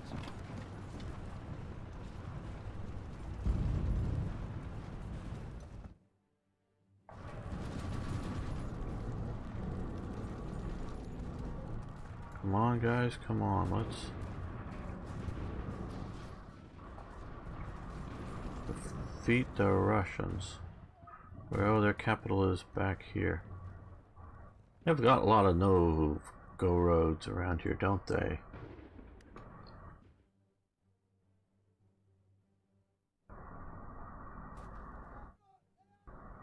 Oh, I figured who was the viewer there, Arno. I do appreciate that. Achtung.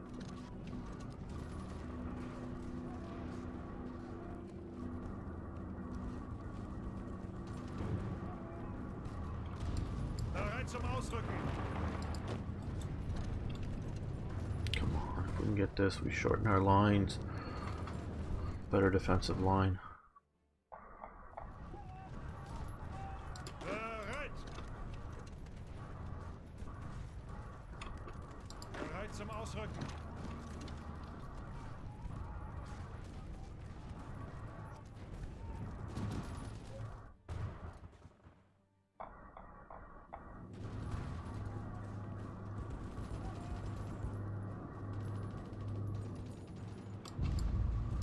Ihre Befehle.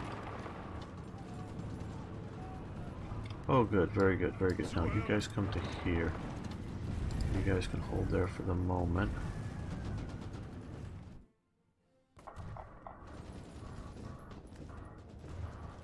Bereit.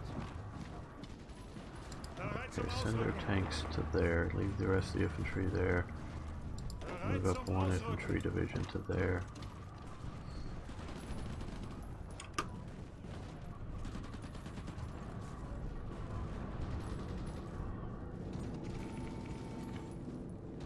I'm not sure. We can easily look. Research, tech trees, aircraft. Oh, the German tech tree you're looking at. Oh, let's see what we can see up there. Germany, diplomacy, details,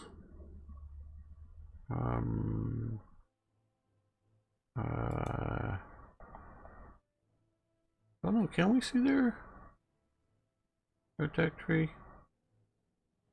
Not used to looking at other countries' tech tree. I mean, I've played this for hundreds of hours, but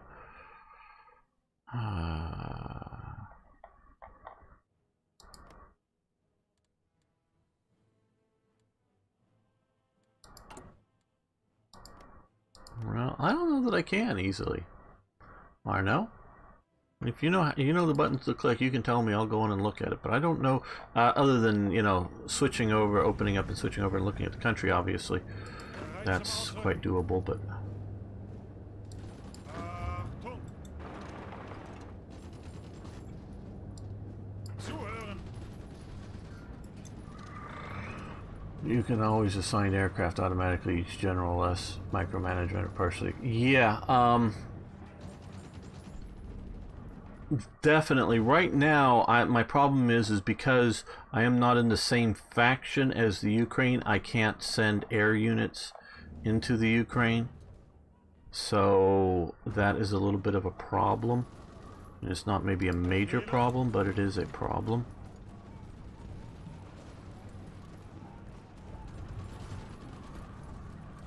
Auf geht's.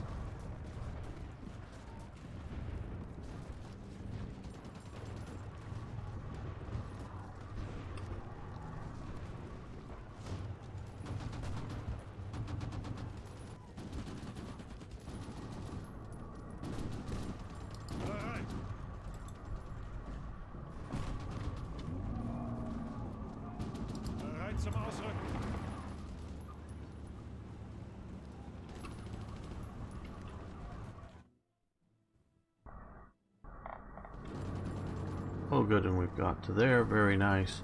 Now drive to here. That way we're holding along this river.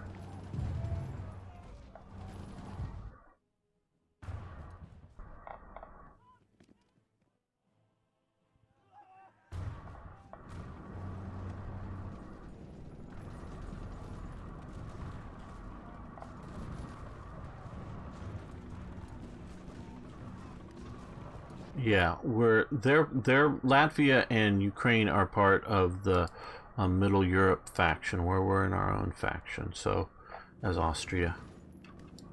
Ihre Befehle?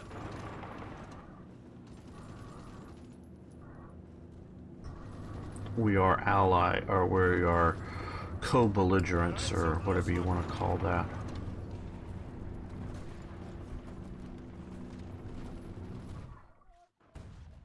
And we have military access, so we are pushing against them, obviously. I was really worried about an early collapse of the Ukraine and having the Russians right on our border, but that's obviously not going to happen. Now we're at about 500,000 men. Let's look at our...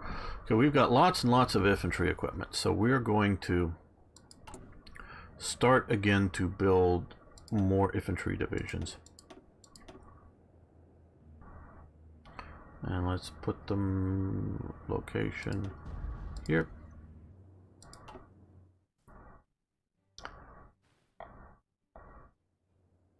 And we will see about pushing there, but we've achieved our immediate goals here. Bereit zum Ausrücken.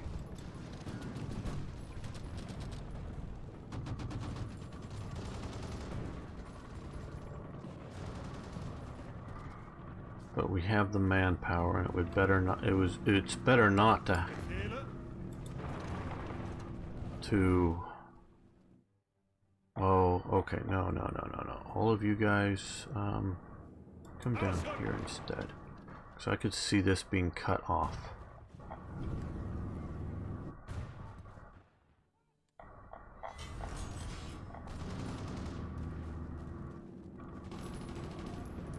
Okay, now that we have that, you come here with your armor.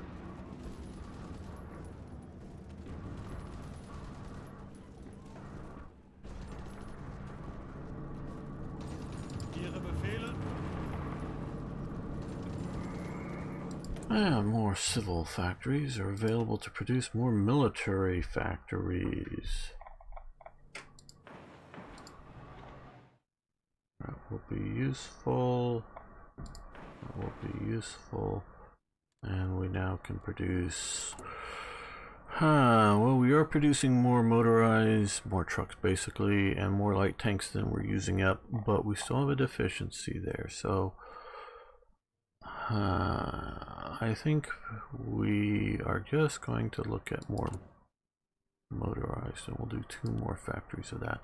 And that's now pushing us to where I think it'll be worthy to get another rubber.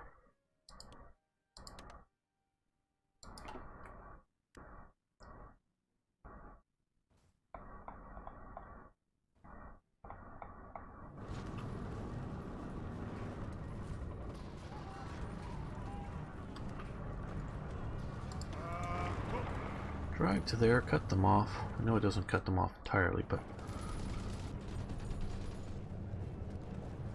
Angetreten. Support that attack. Angetreten.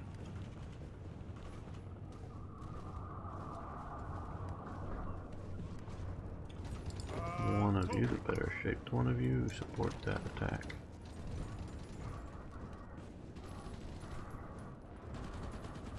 And now we can push there, supported by these guys.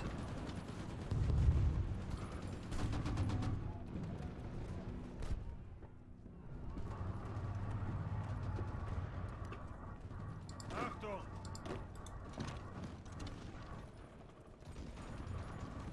Okay, let's move one division there, one division there, while all these guys are going down here.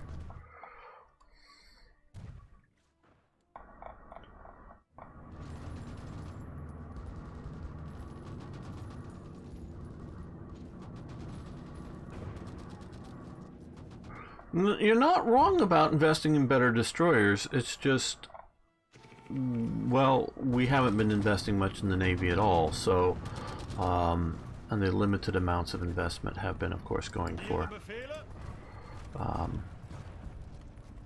no, actually, I want you to attack here.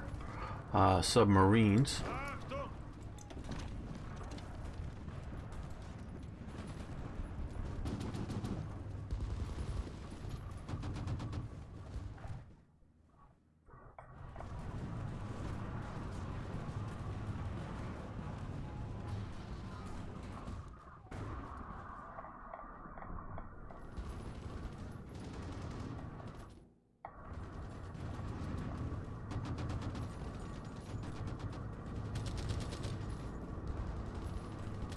Ihre Befehle?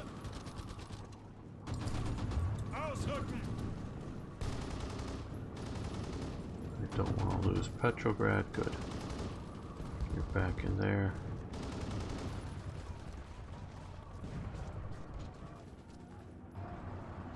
Ihre Befehle?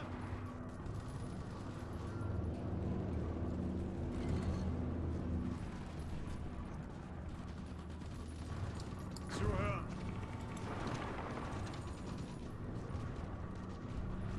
Bereit zum Ausrücken!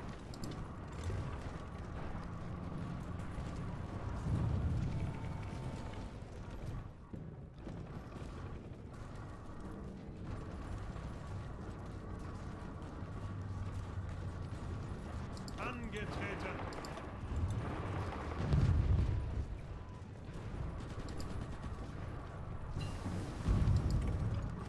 Achtung!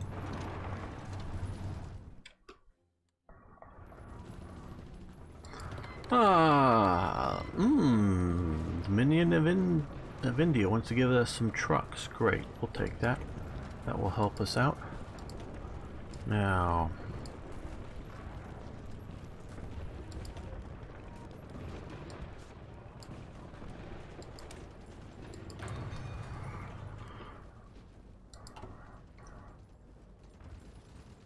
more naval battle results, do we? Oh, yes, we do.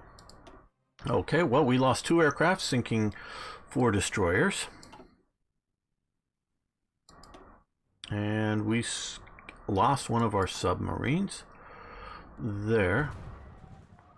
So, yeah, it's just sort of the situation. We don't have much need for naval operations. Okay, well.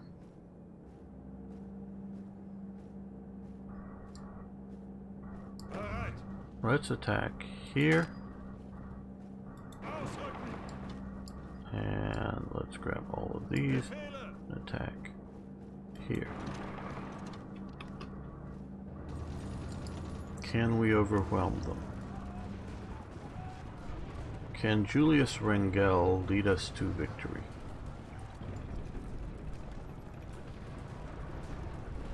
I don't know if he's the best general for this.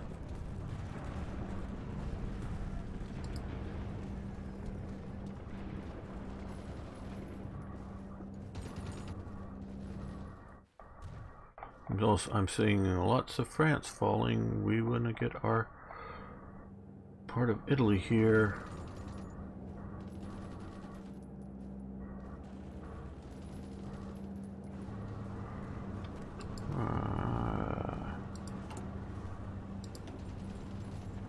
Oh.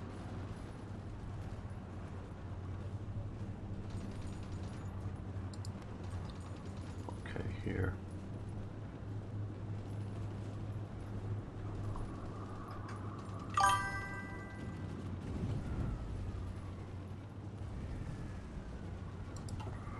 Hey, thanks for following. Do appreciate that.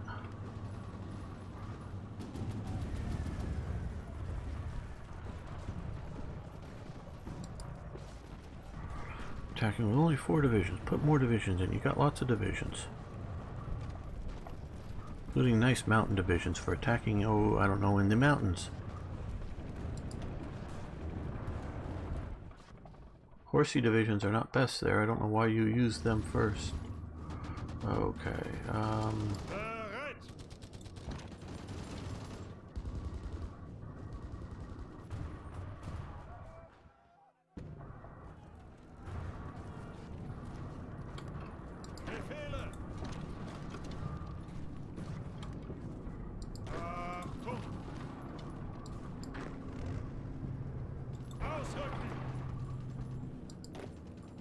Ausrücken!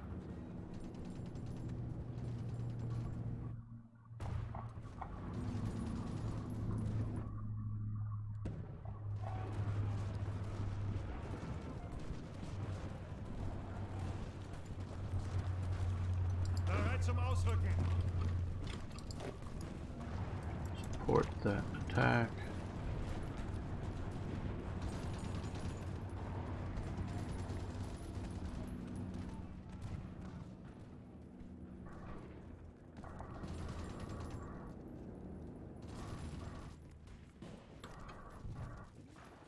Zuhören!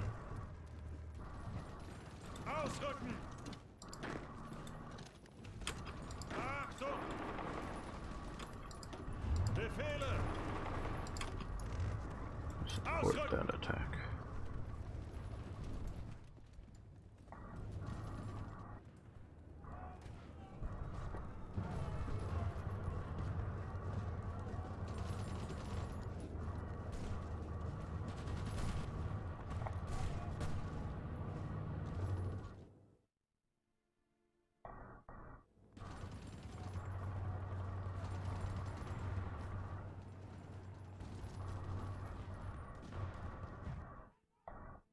Yeah, they're really losing down in here.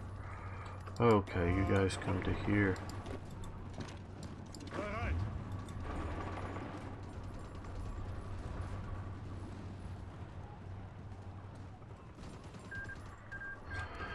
Okay, Middle Africa's doing good. Well, it's again.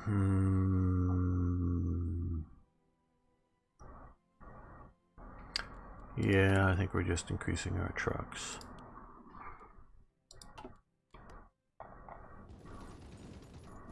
Bereit zum Ausrücken!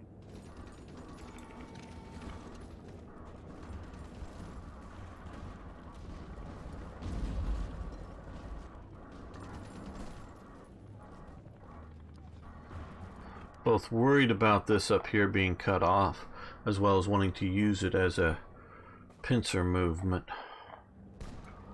to cut off them, so I don't know.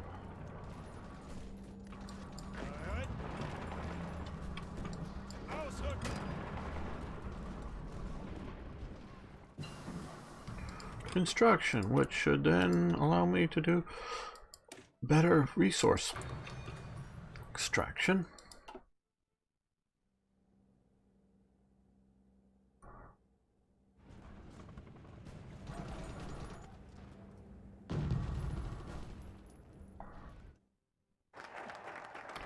And our Kriegsmarine. Okay, yeah, we're looking at flexible, not a big fleet, I think is what we're looking at. So yeah, let's do that.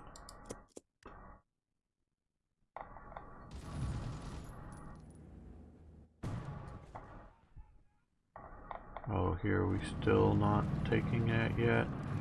Oh, come on, people. Bereit!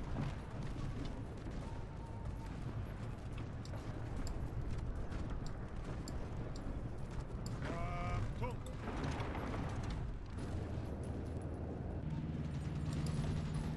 You're attacking with 3 divisions. Well, at least they're mountain divisions. Now you're up at 5. Bring in more divisions. Bereit zum Ausrücken!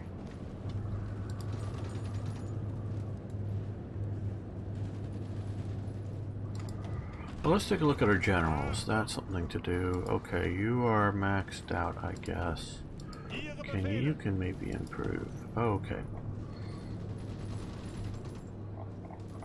Panzer expert.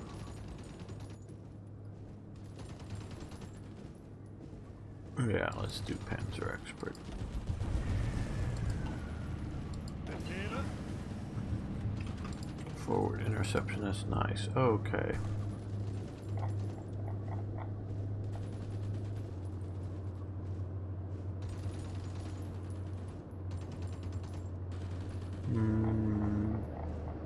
I don't know. We will see about him later. Angetreten!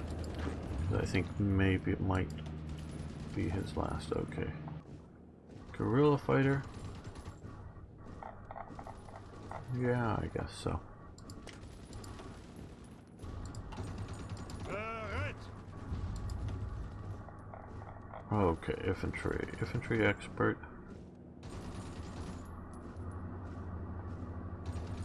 We'll do infantry expert.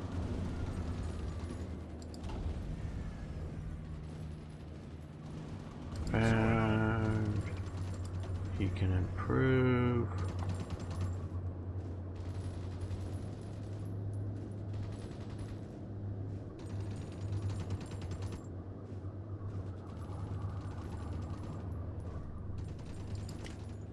There we go.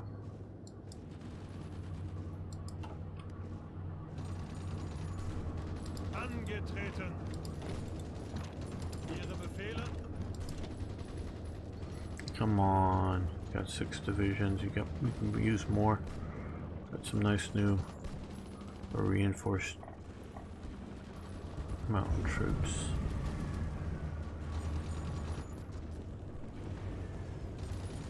You got lots of air power over you. Okay, well.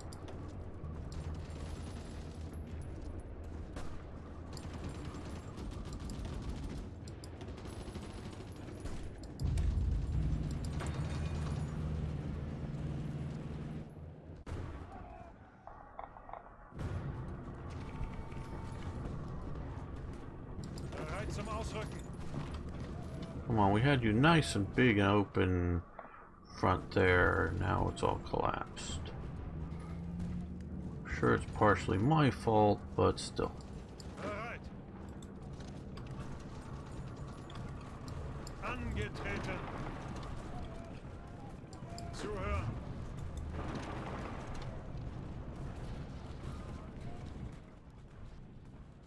We don't want them to do what we did to them and cut us off here. Befehle?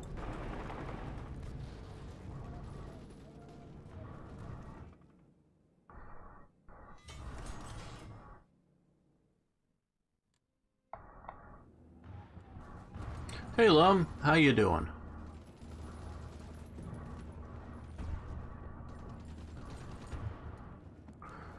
Thanks, Sheet Boy. You can of course catch up later on stuff on YouTube.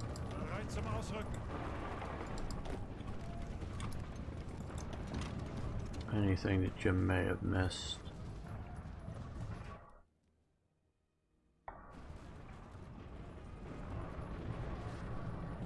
Angetreten.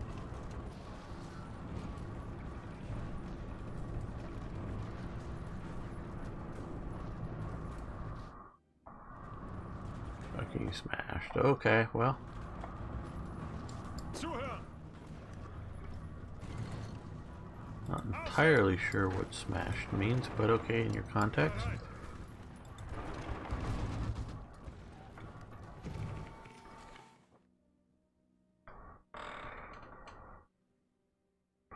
Well, we've taken Moscow, we've taken Petrograd, but front's not looking so great, and we're still stuck down here in stalemates. Befehle? Ihre Befehle.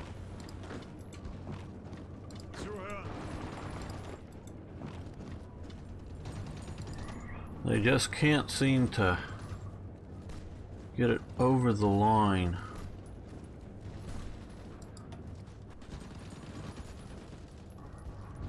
Achtung. Zuhören. Ihre Befehle. Uh-oh. Frederick Mansterna wounded. Okay, well, that's not the best outcome of things, but alright.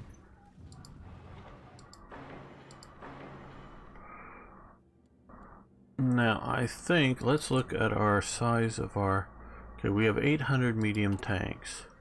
If we were to come to our armored division, we had almost enough last time to do this, but we didn't have the manpower. Now we have the manpower and the tanks. So let's add a medium tank battalion to our armored divisions and our infantry divisions. What if we were to add another proper artillery brigade? And we have the manpower, and that may help break our stalemates with more equipment. Well, it'll take a little bit of time to get units in the front properly equipped up with that extra, but hopefully that'll help some. Oh good, they pushed there. Let's push here. You can support that push.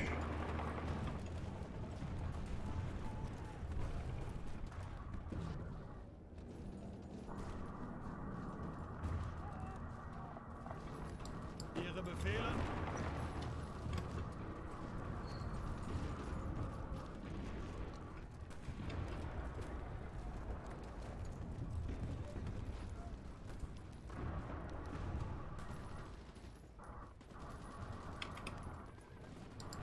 You come to here, you come to here. Ausrücken!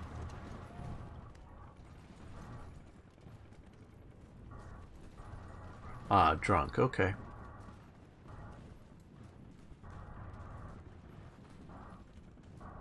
Thought that might have been the term, but that's not. It's the term that I'm used to hearing for that. Wasted, yeah. Other things sort of that type of term for sure. Achtung! These having medium tanks here now may really help this out. Currently, yeah, they have some medium tanks already up at the front.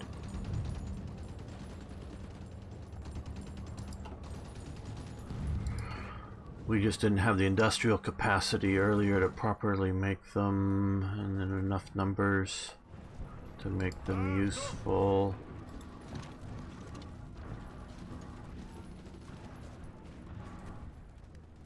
Achtung!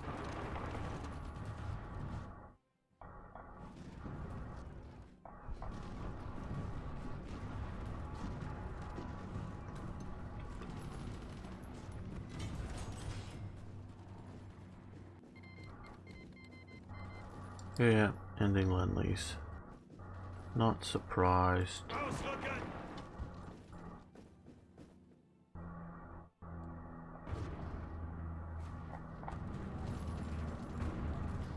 Oh good, we've already made it to there. Very nice. Maybe these medium tanks are going to be doing wonders for us.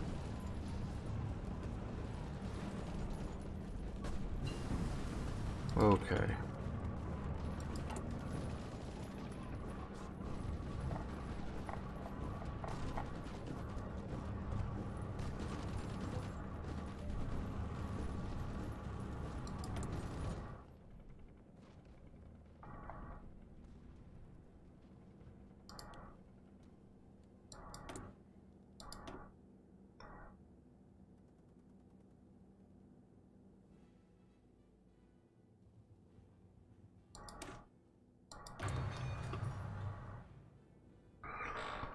And Aries finally here. How you doing?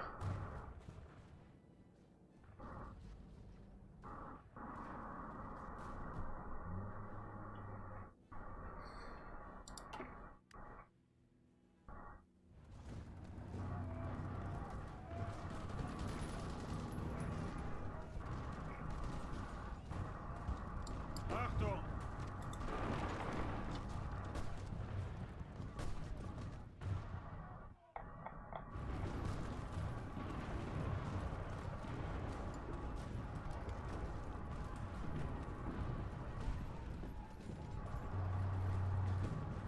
Ausrücken!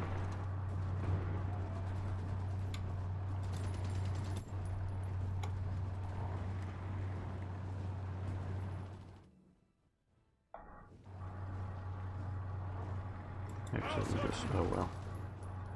No, we want to go here with you guys. Befehle?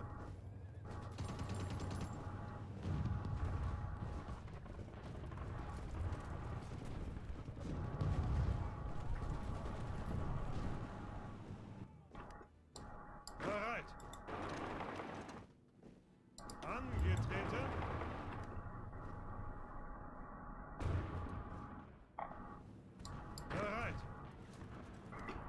Now, if we were to come to here and come to our horsey divisions, and we have the manpower, we don't have vehicles. Okay. Okay, then no, we don't want to do that. Now, what else can we do to make our horsey? Well, we've gotten all of the support units we can do.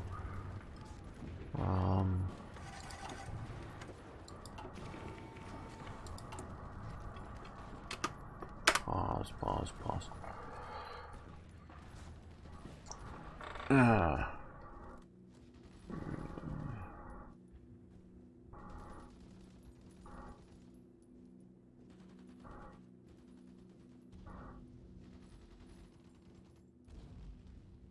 Yeah, you're gonna come back and create 100 jobs. Uh-oh. Motorized cav, yeah. We just need a lot more motorized, a lot more light tanks, even more mediums now that we are actively using them in combat.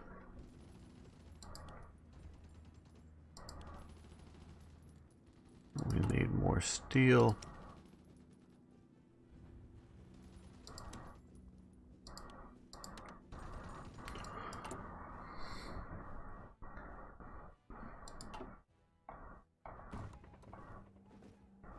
Zuhören!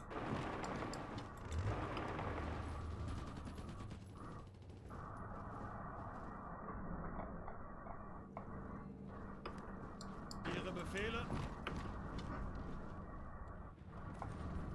Bereit?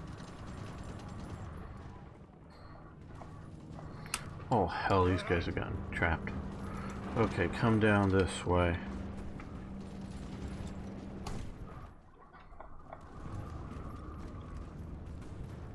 Angetreten.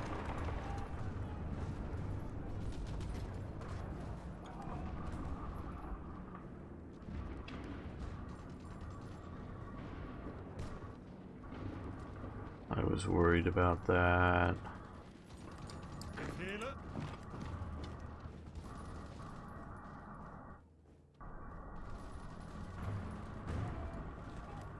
Ihre Befehle! Okay, you attack there.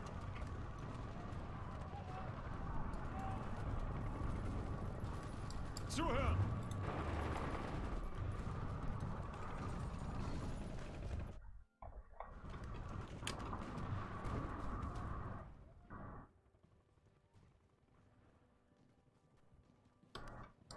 Ihre Befehle?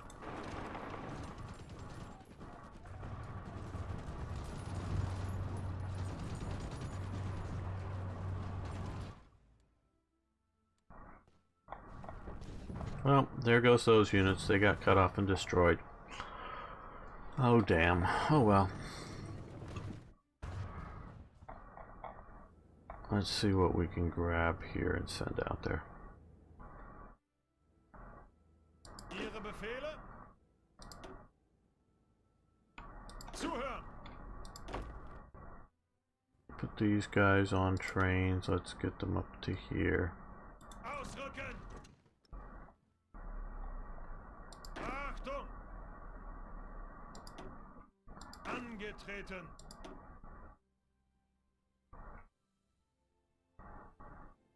Ausrücken! Bereit!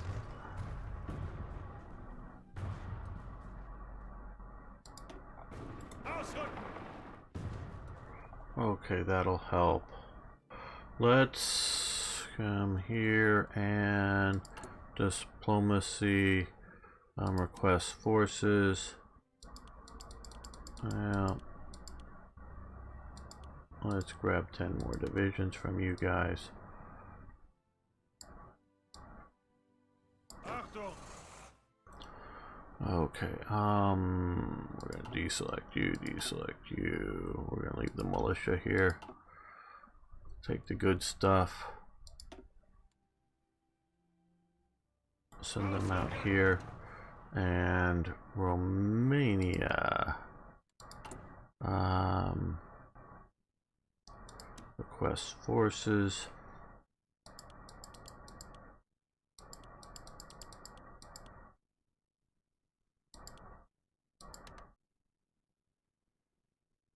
Grab the forces that are here.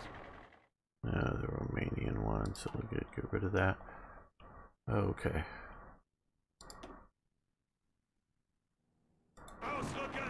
You'll be more useful out here, I think, than sitting at home. He seems even more energetic than Gamer, even though he is older. Oh, I'm not energetic at all.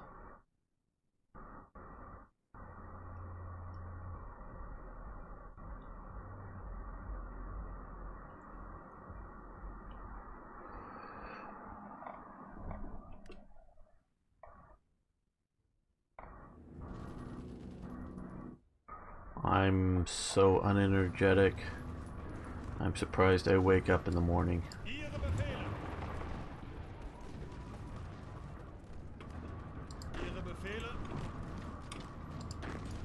You support that counterattack.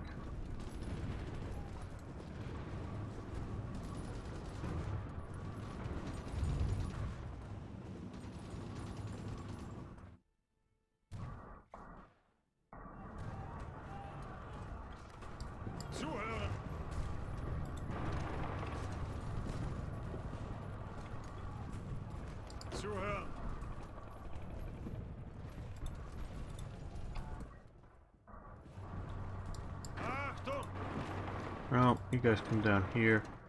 You guys drive through to here. That should be useful. Hopefully you'll make it. Fighting your way back. Not get cut off.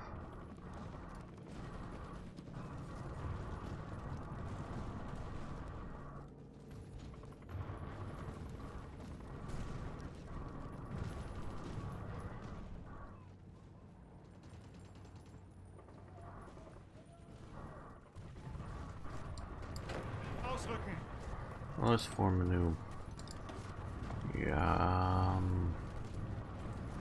Field Fighter Winner Specialist. That works.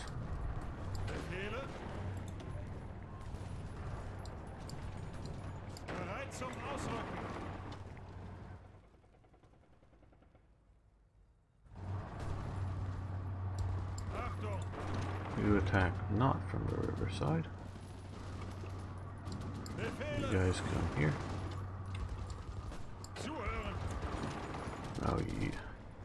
Oh, no, you, yeah, okay, yeah, that's right. I guess.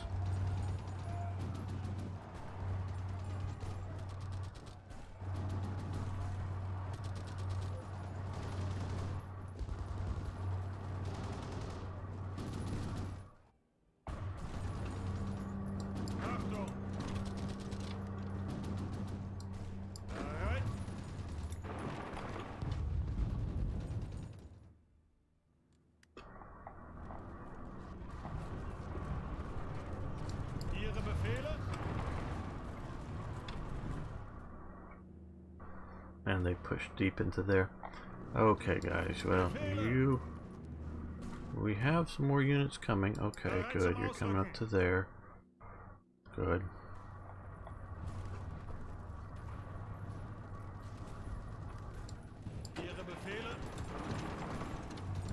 No.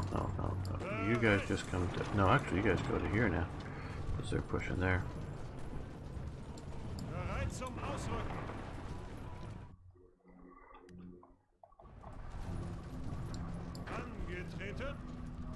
Oh, come on. You're supposed to have taken that by now. That was what was scheduled.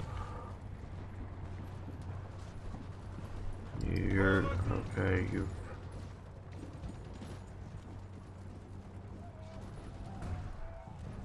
Come on, guys. Fight, attack, retreat.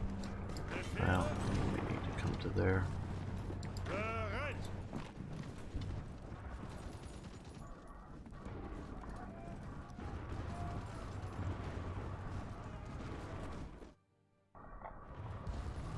Ihre Befehle!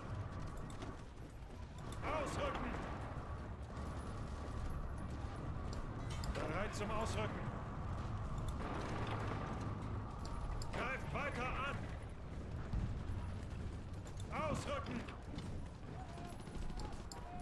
Ziehen uns zurück! No, no, you Achtung! go here. Angetreten! Ihre Befehle?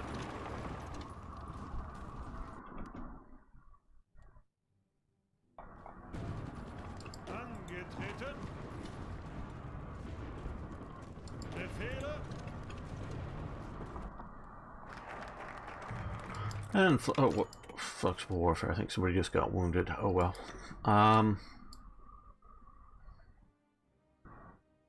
This will get our destroyer attacks.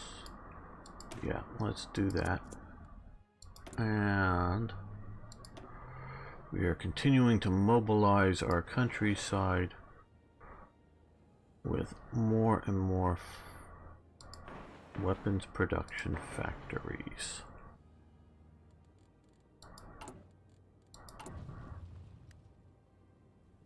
Well, right now we're all in the green. Wow. What do you know?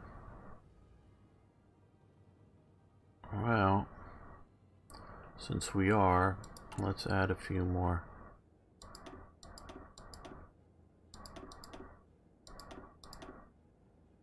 And I'm guessing, yeah, all this is stalled out while we've been having fun on the Eastern Front.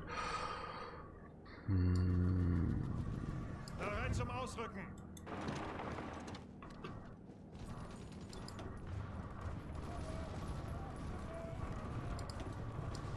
Angetreten!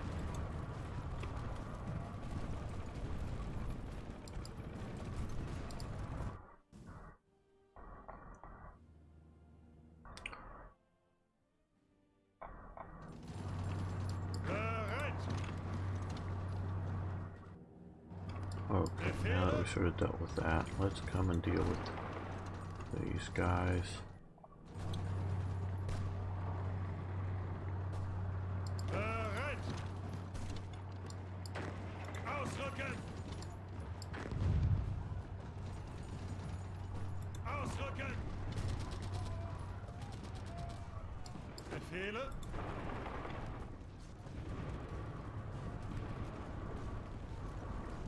Zuhören! Ausrücken!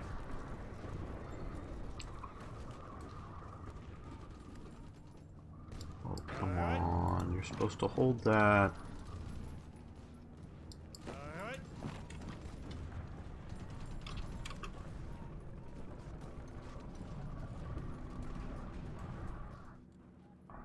Oh, hell. No, this is... Fortunately, we have a... Oh, well, hey, let's take that. We can cut these guys off, maybe. And link up with the Finns.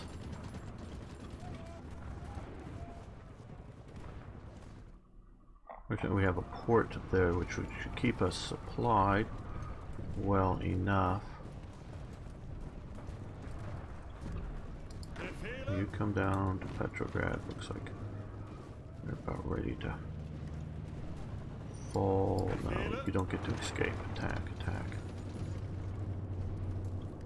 Zuhören! No, one division that way. No, one division that way. The other division this way.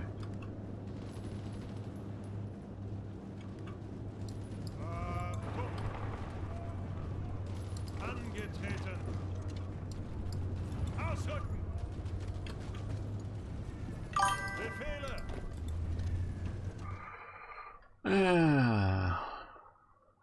It's like if you need to get paratroopers used. Yeah. I've wondered about that, whether if we dropped enough paratroopers behind there. Let's see what we could do about that. I think have a template for it, don't we? Don't we? Where? I thought we researched paratroopers. Did we not? Have we not? Did I skip over that in all of my focus on other things? That very well may be the case.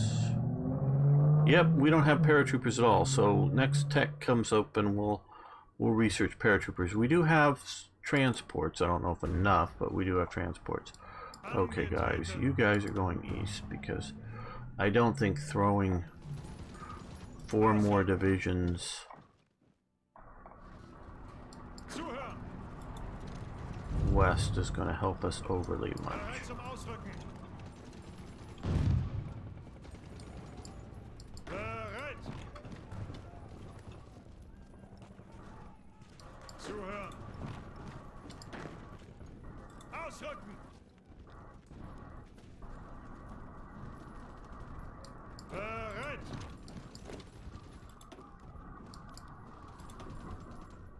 Befehle! Ausrücken! Zuhören!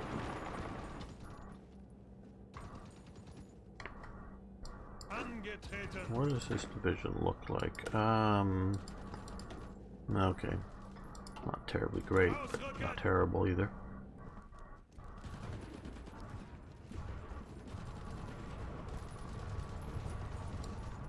Angetreten!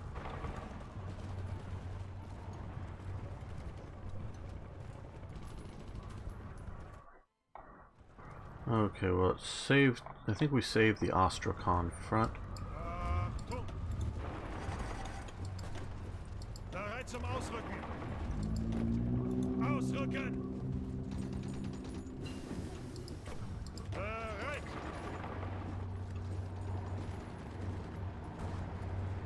Zuhören! Ihre Befehle! Befehle!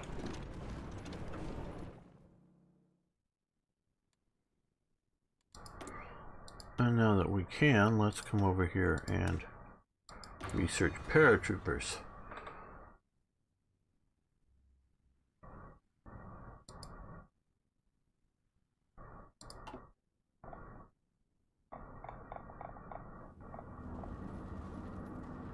Okay, we've killed off all of that pocket. That is good. Bereit zum Ausrücken! Computing machine's good. We'll come back here and see if we can reconnect the fronts. Advanced computing we just got. Let's do decryption. A little more worried about seeing them than them seeing me. Bereit! Attack across the river there.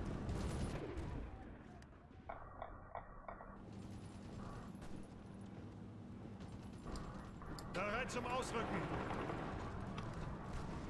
Ihre Befehle! Support that attack. Bereit zum They can Ausrücken! support the attack. Bereit zum Ausrücken! They can attack up to there. They can attack up to there. Achtung! They can support that attack as well. There. Bereit! These guys attack here. These guys should support because we don't want to get cut off. Have another unit destroyed because they're cut off. Okay. These guys are not doing so hot around Moscow anymore. Bereit! Bereit!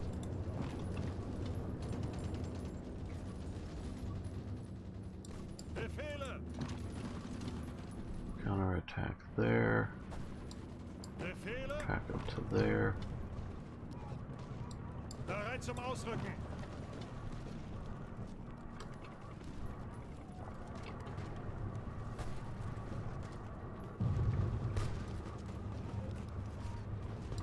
Bereit zum Ausrücken!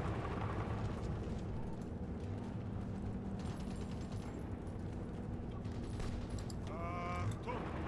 Does look like our armor's going to come back there well enough. Achtung!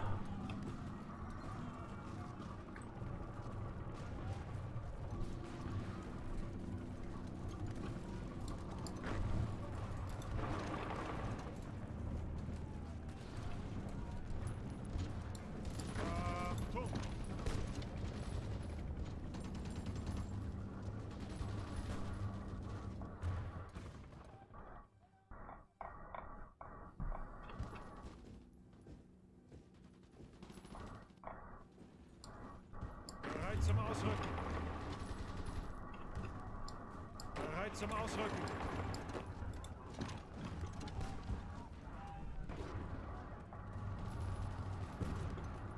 Well, we haven't totally saved the situation here yet. And that they're still threatening to cut us off. Angetreten. Achtung.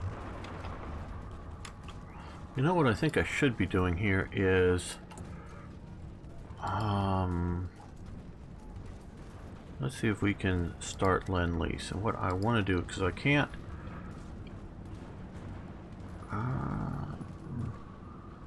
send expeditionary forces, but what we can do is see about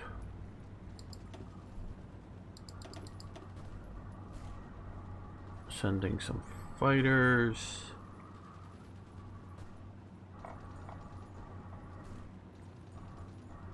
Let's see here.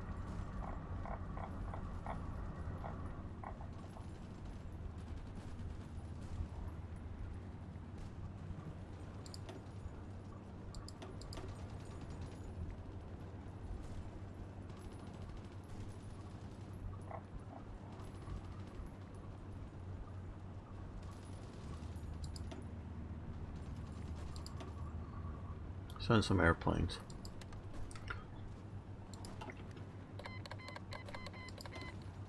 Hopefully that. Not that other things wouldn't have been helpful as well. Befehle. Bereit zum Ausrücken. Just so that they have the benefits of air power out here. Achtung.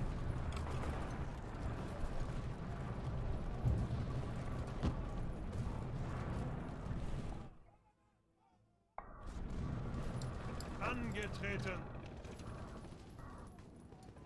Greift weiter an.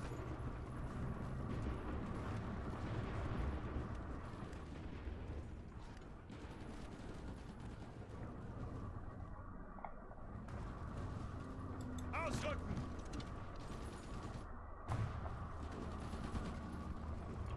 Achtung.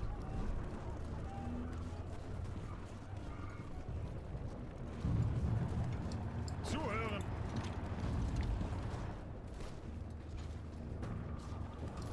Bereit. Bereit.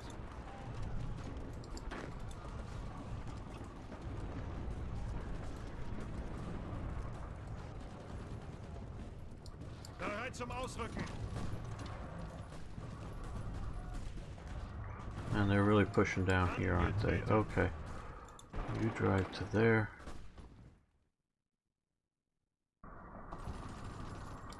Ihre Befehle.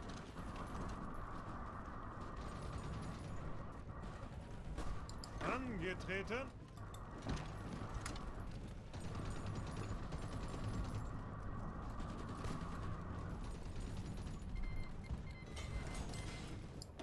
Yeah. No worries, we got a lot of production capabilities going on.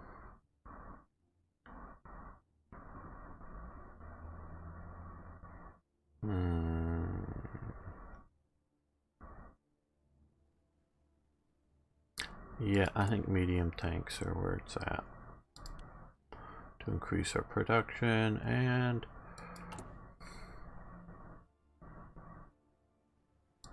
let's grab some more steel. No, not all that much. Yeah, there we go. I think that's what we want to do.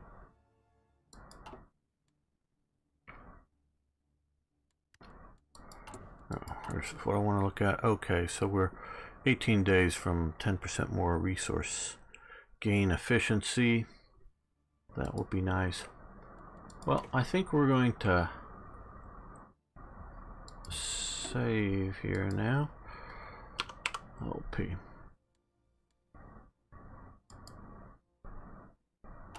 And I think, oh, what's Lum saying now? back from the shop with some beer. Ah, I thought you were already smashed. So you walked to the shop, I presume, I hope walked, because I know you don't drive. What are we doing here? Yeah, I think we're going to end the live stream here. It's been really fun hanging out with you guys. But I could get something to eat. Looks like a few of you also wandered away as well. So tomorrow I'm planning on doing some War Thunder. So if you guys want to show up to that, there's never enough. Well, maybe enough for now. But store up always more. So if you want to join me, you got some ideas for tomorrow, but we'll see if you guys want to do them or not when we get there. And other stuff coming in the future as well. I hope this experiment with Restream is working out. I'm thinking I'm able to follow so far the conversation in 2 locations. Nothing's really happening over on Mixer yet, but that's cool. So thanks everyone. See you next time.